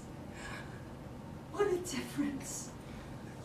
Someone to love. Someone to work for. And a home to bring comfort to, that I will do. Oh, I wish they'd hurry and come back. Oh, there they are. I'll put on my things. No, don't take me. And I want to go upstairs again. I don't want to leave so early. Oh, my darling Nora. Please, Torvald, dear, please, only an hour more. Now, me longer, my sweet Nora. That was our agreement. Now, come along into the room. You're catching cold standing out there. Good evening. Christine, you here? Oh. Sweet lady, Mrs. Linde. Excuse me. I was so anxious to see Nora in her costume. Have you been sitting here waiting for me? Yes. Unfortunately, I came too late and you'd already gone upstairs. I didn't think I could leave without having seen you. Yes. Take a good look at her. I think she's worth looking at. Isn't she charming, Mrs. Linde? Yes. Isn't she remarkably pretty? Yes, she is. Everyone at the dance thought so. But the sweet little person is so terribly self-willed. Would you believe I almost had to bring her away by force? You will repent not having let me stay, even if it were only for half an hour. Oh, listen to her, Mrs. Linde. She had danced the Tarantella to tremendous success, as it well deserved. Although the performance was a trifle too realistic. I mean, a little more so than was strictly compatible within the limits of art. But never mind about that. She had made a success. She had made a tremendous success. Do you think I was going to let her remain there and spoil the effect? No, indeed. I took my little Capri maiden, my capricious little Capri maiden, I should say, on my arm, took one quick turn around the room, a curtsy on either side, and as they say in novels, the beautiful apparition disappeared. An exit ought always to be effective, don't you think, Mrs. Linde? But that is not what I can get our sweet Nora to understand. Whew, this room is hot. Hello, it's all dark in here. Oh, yes, of course. Excuse me. Well, Spoken to in. yes, and? Nora, you must tell your husband all about it. I knew it. You have nothing more to fear from Krogstad, but you must tell your husband. I won't tell him. Then your letter will. Thank you, Christine. Now I know what it is I must do. There now, have you admired her, Mrs. Linde? Yes, I think I will say good night. What, already? Oh, is that yours, that knitting? Oh, yes, thank you. Ah, so you knit. Of course. Well, you know you really ought to embroider. Really? Why? Well, here, let me show you. Here. Now, you hold the embroidery thus with your left hand, and with the right, watch me, you make a long, sweeping stroke like this, do you see? Yes. But in the case of knitting, it can never be anything more than ungraceful. Now see here, the arms close together, the knitting needle's going up and down, has sort of a Chinese effect. Oh, that was really excellent champagne they gave us.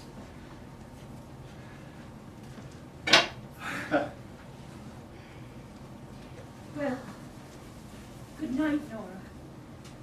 Don't be self-willed anymore. Ah, that's right, Mrs. Linde. Good night, Mr. Helmer. Oh, good night, good night. I should hope you would get home all right. I should be very happy to. You don't have any great business to go. Good night. At last we have got rid of her. That woman is a frightful bore. Aren't you very tired, Torvald? Not in the least. Nor sleepy? On the contrary, I feel extraordinarily lively. And you? You look both very tired and sleepy, my dear. Yes, I am very tired. I want to go to sleep at once. Ah, you see, it was quite right of me not to let you stay there any longer. Everything you do is quite right, Torvald. Now my little skylark is speaking reasonably. Did you notice what good spirits Rank was in this evening? Really, I didn't speak with him at all. And I very little, but I have not for the longest time seen him in such good form.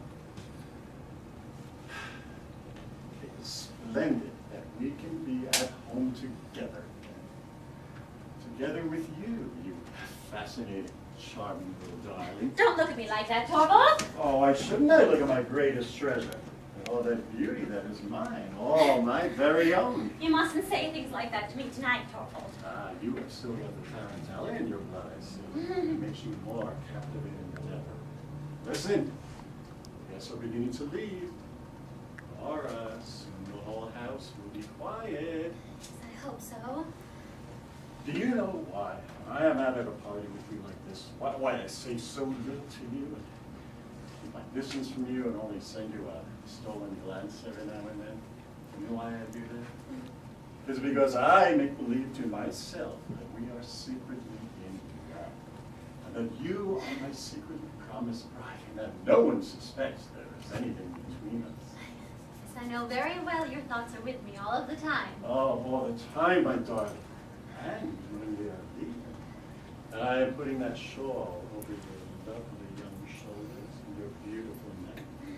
It is then that I imagine that you are my young bride, and that we have just returned from the wedding, and that I am taking you for the very first time to be in my home. To be all alone with you, shy little darling. This evening I have wanted you. When I saw the seductive figures of the tarantella, my blood was on fire. I couldn't take it any longer, and that is why I had to get you downstairs right away. Go away, Torvald. You must let me go. I won't. What? Nora, you must be joking. You won't. You won't? Am I not your husband? Did you hear? Oh, who is it? It is I. Can I come in for a moment? What does he want now? Hold on. Come. It was so kind of you to not pass by our door. Yeah, I thought I heard your voice and I felt I might come in for a moment and... Oh yes, these dear familiar rooms. You are very happy and cozy here, you two. Oh, well, it seems to me that you took rather good care of yourself upstairs, too. Excellently. And why shouldn't I? Why shouldn't one enjoy everything in this world? At any rate, as much as one can for as long as one can. And, ooh, the wine was capital. Yes, and especially the champagne. Oh, you noticed that too? Yeah, it's almost incredible how much I managed to put away. Torvald drank a great deal of champagne tonight, too. Oh, did he? And he is always in such good spirits afterwards. Well, why shouldn't one be one in good spirits after a well-spent day? Well spent. Well, I'm afraid I can't take credit for that. Well, but I can, you know. Dr. Rank, you must have been occupied with some scientific investigation today. Exactly. Listen to that. Little Nora speaking of scientific investigation. And may I congratulate you on the result? Indeed you may. Is it favorable then? The most favorable for doctor and patient. Certainty. Certainty. Absolute certainty. And, well, wasn't I entitled to make a merry evening and after that? You certainly were. Yes, I think so too, so long as you don't have to pay for it. My dear fellow, you can't have anything in this world without paying for it. Dr. Rank, are you fond of fancy costume balls? Oh, yes, it is a fine lot of pretty costumes. Tell me, what shall we two wear to the next? Little Featherbrain, are you thinking of the next already? We too? Yes, I will tell you. You shall go dressed as a good fairy. Ah, yes, but what do you suggest as an appropriate costume for that? Let your wife go dressed just as she does in everyday life. That was really very prettily turned. Now, won't you tell us what you shall do? Oh, yes, I have quite made up my mind about that. Well? At the next fancy dress ball, I will be invisible. That's a good joke. There's this big black hat. Have you never heard of hats that make one invisible? You put it on and no one can see you. Yes, you are quite right. Oh, I'm forgetting what I came for. Helmer, give me a cigar. Ah, with great pleasure. One of the dark Havanas.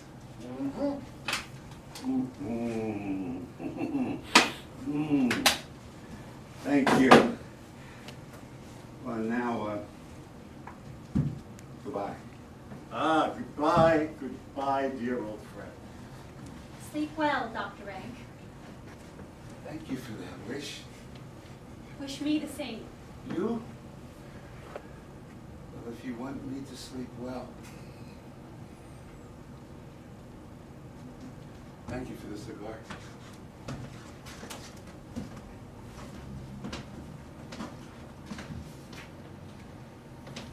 He is drunk more than he does.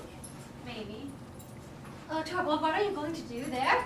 Yeah, only empty the letterbox. It is quite full, and there will be no room for the morning paper. Are you going to work tonight?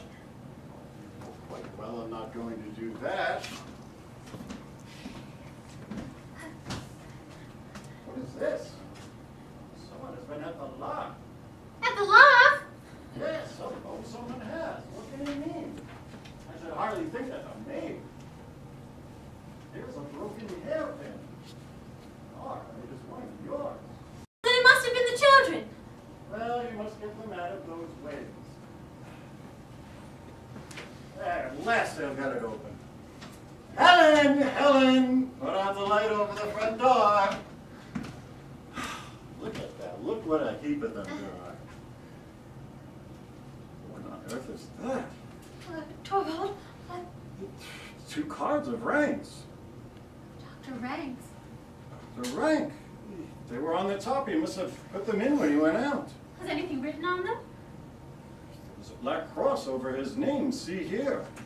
What an uncomfortable idea.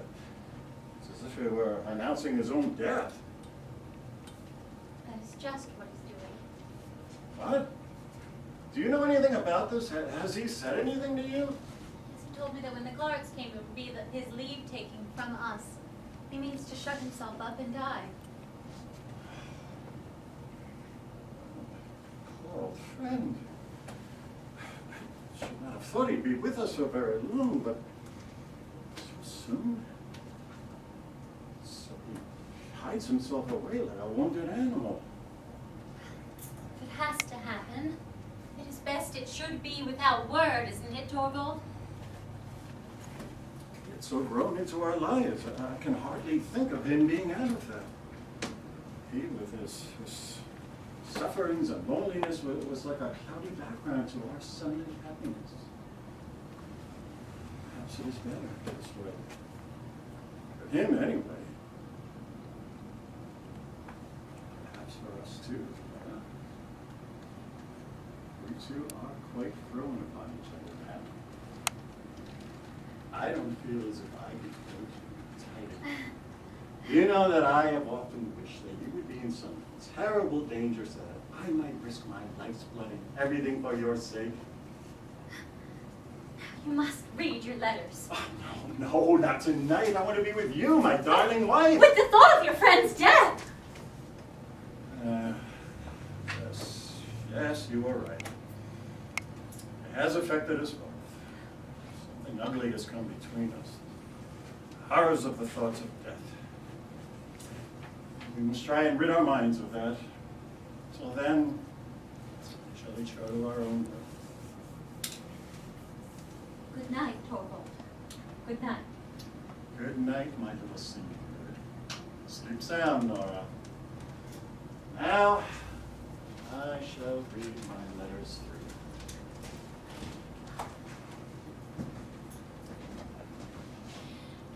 Never see him again.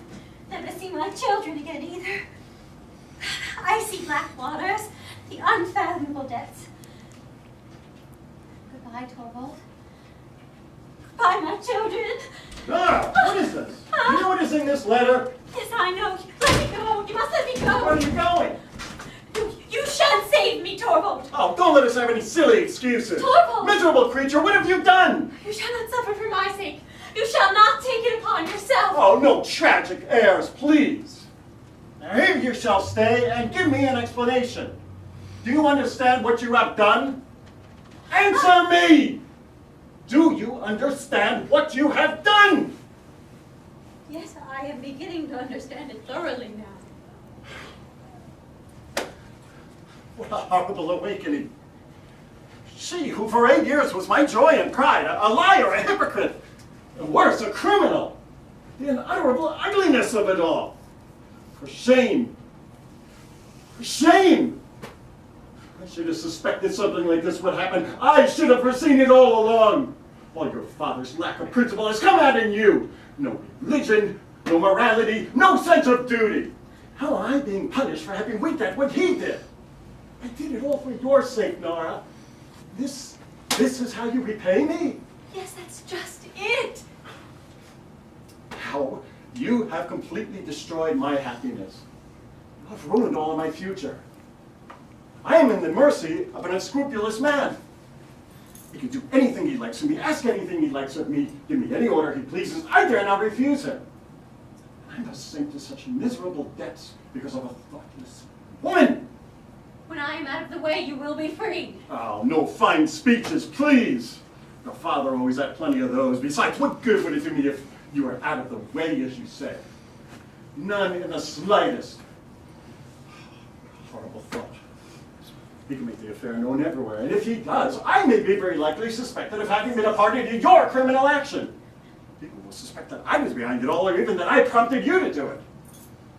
And I have you to thank for this. You, whom I have loved and cherished for the whole of our entire married life. Do you understand now what you have done to me? Yes. It is so incredible, I cannot take it in. We must come to some understanding about this. Take off that shawl. Take it off, I tell you. I must try and appease him. That's some way or another. The whole matter must be hushed up at any cost. And as for you and me, everything shall be just as it was before. Naturally, only in the eyes of the world. You shall remain in my house. That is a matter of course. But I will not allow you to bring up the children. I dare not trust them to you. And to think that I should be so obliged to say so to someone whom I have loved so dearly and whom I still... Now, it's over. Now, from this moment on, happiness is out of the question. Anything that concerns us now is saving the remains, the fragments, the appearance. Is that so late? For the worst, hide yourself, Nora. Say you are ill. A letter for the mistress. Give it to me. Yes, it is from him. You shall not have it. I will read it myself. Yes, read it. I scarcely have the courage to do this. It's going to be the ruin for both of us. I must know.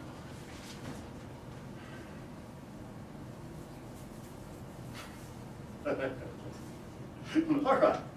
And oh, wait. I must read this through again.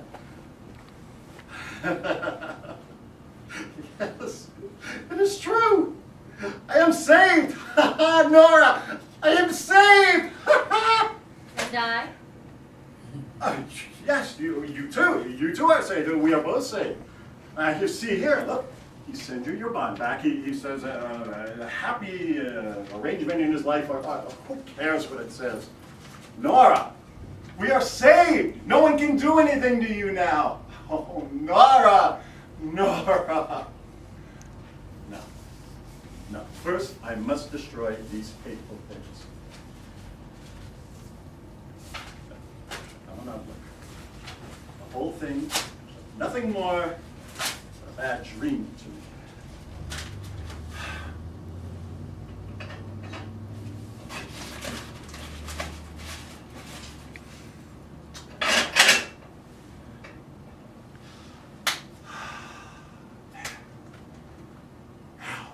Doesn't exist anymore.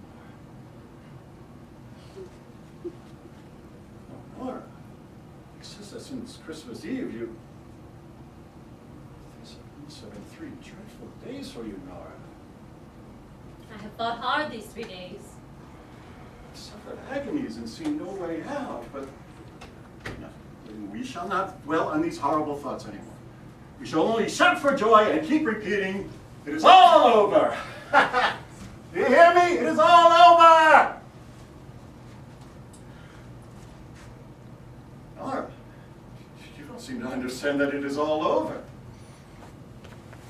What is this? This cold, set face? I understand. You could not feel that it is possible that I have forgiven you. But it is true. I swear to it, Nora. I have forgiven you everything. I know that what you did out of love for me. Yes, that is true. You have loved me as a wife ought to love her husband, although you had not the knowledge to judge of the means by which you used, but do you suppose that makes you any less dear to me? Because you can't understand how to act on your own responsibility? No. Only lean on me and I will advise and direct you. I should not be a man of this womanly helplessness and not just give you a double attractiveness in my eyes. You mustn't think anymore on the hard things that I said before, in my moment of consternation when I thought that everything was going to overwhelm me. I have forgiven you, Nora. I swear to it. I have forgiven you. Thank you for your forgiveness. No, don't go. What are you doing in there? Taking off my costume. Ah, yes, do. Try and calm yourself down and make your mind easy again, my scared little singing bird. Be at rest and feel secure. I have broad wings to shelter you under. How warm and cozy our home is, Nora. Here is shelter for you. Here you shall find rest. I will rescue you like a hunted dove that I have saved from a hawk's claws. I will calm your poor beating heart. It will come, Nora, little by little you shall see. Tomorrow morning you shall look upon things quite differently. Soon everything will be just as it was before. Very soon you will not need me to assure you that I have forgiven you. You yourself will feel the certainty of my having done so. Do you suppose that I should ever think to repudiate or even reproach you? Oh, Nora, you have no idea what a true man's heart is like. There is something so indescribably sweet and satisfying to a man in the knowledge that he has forgiven his wife. And that he has forgiven her completely and with all his heart. It is as if she has become, as it were, doubly his own. What is this? Knock on the bed? Have you changed your things? Yes, Torvald. I've changed my things now. Well, what for? It's so late. I shall not sleep tonight. But my darling Nora. It is not so very late. Sit down here, Torvald.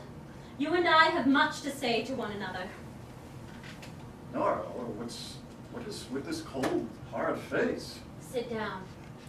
It will take some time, and I have much to talk over with you. You alarm me, Nora, and I don't understand you. No, that's just it. You have never understood me. And I have never understood you either, until tonight. But Nora, You mustn't interrupt me. You must simply listen to what it is I have to say. Torvald, this is a settling of accounts. what do you mean by that? Is there any one thing that strikes you as strange in our sitting here like this? What is that? We have been married 8 years now. Does it not occur to you that this is the first time we two, you and I, husband and wife, have ever had a serious conversation? What do you mean by serious? In all of these 8 years, longer than that. From the very beginning of our acquaintance, we have never exchanged a word on a serious subject. Was it likely that I would be continually and forever burdening you with worries that you could not help me to bear? I am not speaking of business matters. I say that we two have never sat down in earnest together and gotten to the bottom of anything. Oh, my darling Nora, would it have done you any good? That's just it. You have never understood me. I have been greatly wronged, Torvald, first by Papa and then by you. What? By us two? By us two who have loved you better than anyone else in this world? You have never loved me. You have only thought it would be pleasant to be in love with me. Nora, what do I hear you saying? It is perfectly true. When I was at home with Papa, he told me his opinions on everything, and so I got the same opinions. And if I differed from him, I concealed that fact because he would not have liked it. He called me his doll child, and he played with me just as I used to play with my dolls. And then when I came to live with you, What sort of an expression is that to use about our marriage? it was as if I was simply transferred from Papa's hands into yours. You arranged everything here according to your own taste, and so I got the same taste as you. Else I pretended to. Really not quite sure which. I think sometimes one and sometimes the other. It's as if I've been living here like a poor woman from hand to mouth. I had existed merely to perform tricks for you, but you would have it so. If you and Papa have committed a great sin against me, it is your fault I have made nothing of my life. How unreasonable and how ungrateful you are. Have you not been happy here? I've never been happy. I thought I was, but I really was not so. Not happy? No, only merry. And our home has been nothing but a playroom. Here I have been your doll wife, and the children have been my dolls. I thought it great fun when you played with me, just as they thought it great fun when I played with them. That is all our marriage has been, Torvald. There is some truth in what you say, as exaggerated and strange as your view of it is, but in the future things shall be different. From now on, playtime shall be over, lesson time shall begin. Whose lessons? Mine or the children's? Both yours and the children's, my darling Nora.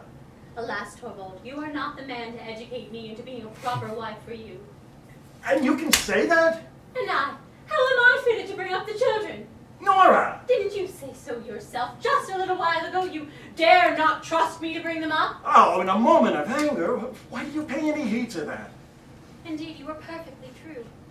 I am not fit for the task. There is another task I must undertake first.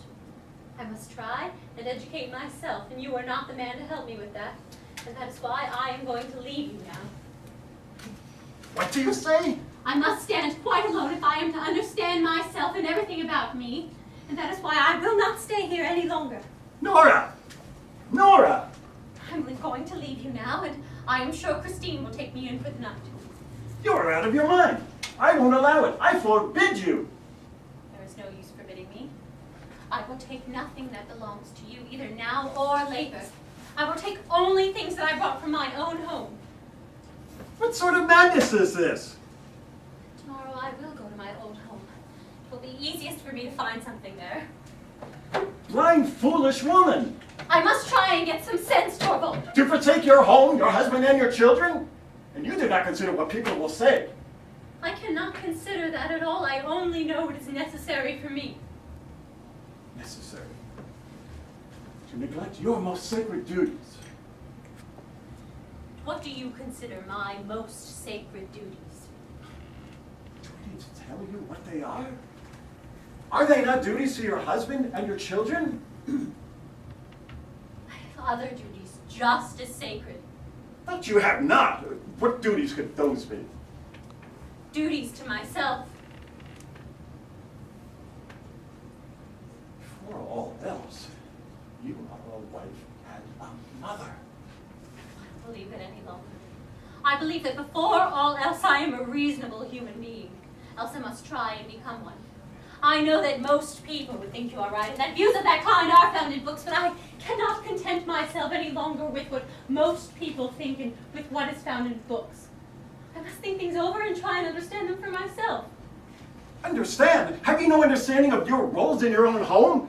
Have you no reliable guide in matters such as that? Have you no religion?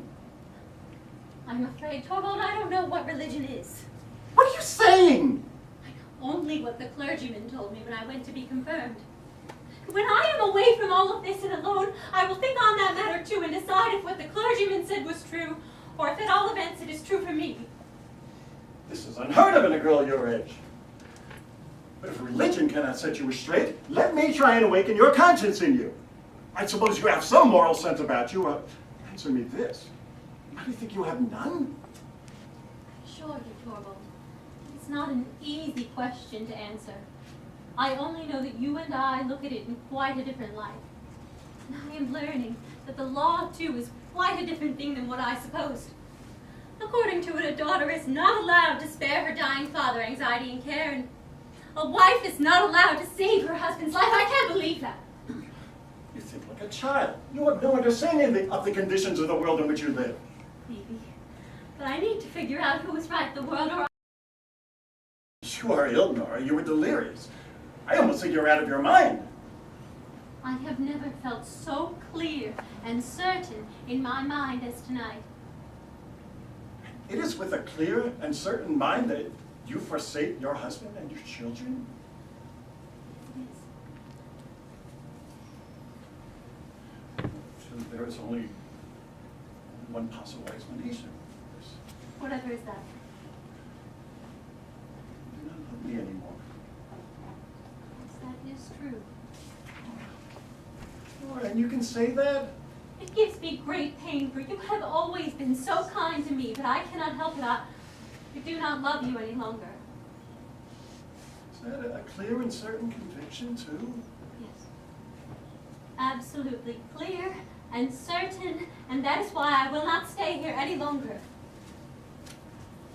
Can you tell me what I have done to forfeit your love? Yes. Yes, indeed I can. It was tonight, when the wonderful thing did not happen, and I saw you were not the man I thought you were. Explain yourself better. I don't understand you. I waited patiently for 8 years. For goodness knows wonderful things don't happen every day. And this horrible misfortune came upon me, and I was absolutely certain the wonderful thing was going to happen at last. When Krogstad's letter was lying out there, never for a moment did I imagine you would consent to accept that man's conditions. I was absolutely certain you would say to him, publish the whole thing, and then when that was done... Yes, and when that had happened and I had exposed my wife to shame and disgrace? When that was done, I was absolutely certain you would come forward and say, I am the guilty one. Nora! Oh, what? I would not have accepted such a sacrifice on your part? No, of course not. But what would my assurances have been against yours? That was the wonderful thing which I had hoped for and feared, and it was to prevent that I wanted to kill myself.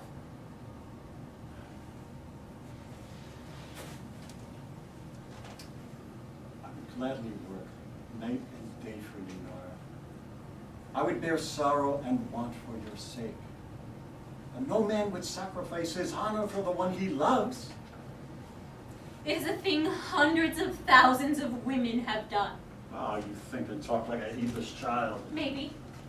But you neither think nor talk like the man I could bind myself to. As soon as your fear was over, and it was not fear for what threatened me, but for what might happen to you. As soon as your fear was over, it was exactly as if nothing had happened. I was your little skylark, your doll, which in future you would treat with doubly gentle care, because she was so brittle and fragile. Torvald, it was then it it dawned upon me that for 8 years I have been living here with a stranger and had borne him 3 children. I can't bear to think of it. I could tear myself to bits. I see. This is open between us. There's no denying it. Nora, wouldn't it not be possible to fill it up again? As I am now, I am no wife for you. I have it in me to become a different man. Maybe, if your doll is taken from you.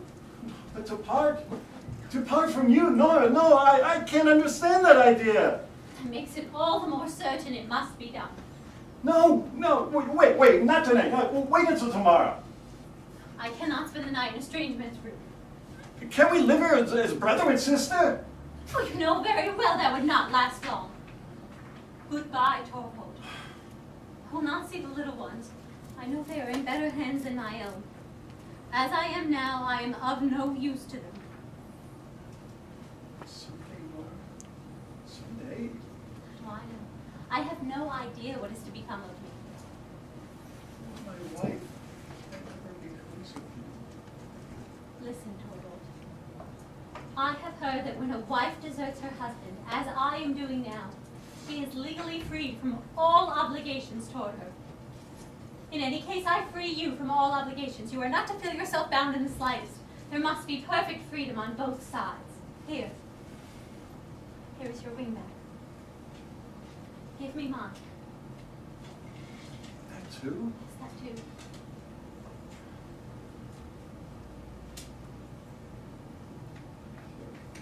There. Now it is done. The maids know everything about the house even better than I do, and tomorrow after I've left her, Christine will come and pack my own things that I brought from my own home. Over. All over. Nora, shall you never think of me again? I know I shall think of you often. Of the children, and of this house. May I write to you, Nora? No, you must never do that. But let me send you something. Some money, something. Anything. Nothing. Let me help you if you are in want. No, I can receive nothing from a stranger. Nora. I'll never be anything more but a stranger to you. Torvald, the most wonderful thing of all would have to happen. Tell me what? What is that? Both you and I would have to be so changed that... Torvald, I don't believe in wonderful things happening any longer. But I will believe in it. Tell me, so change that what? That our life together would be a true wedlock. Goodbye. Nora! Nora!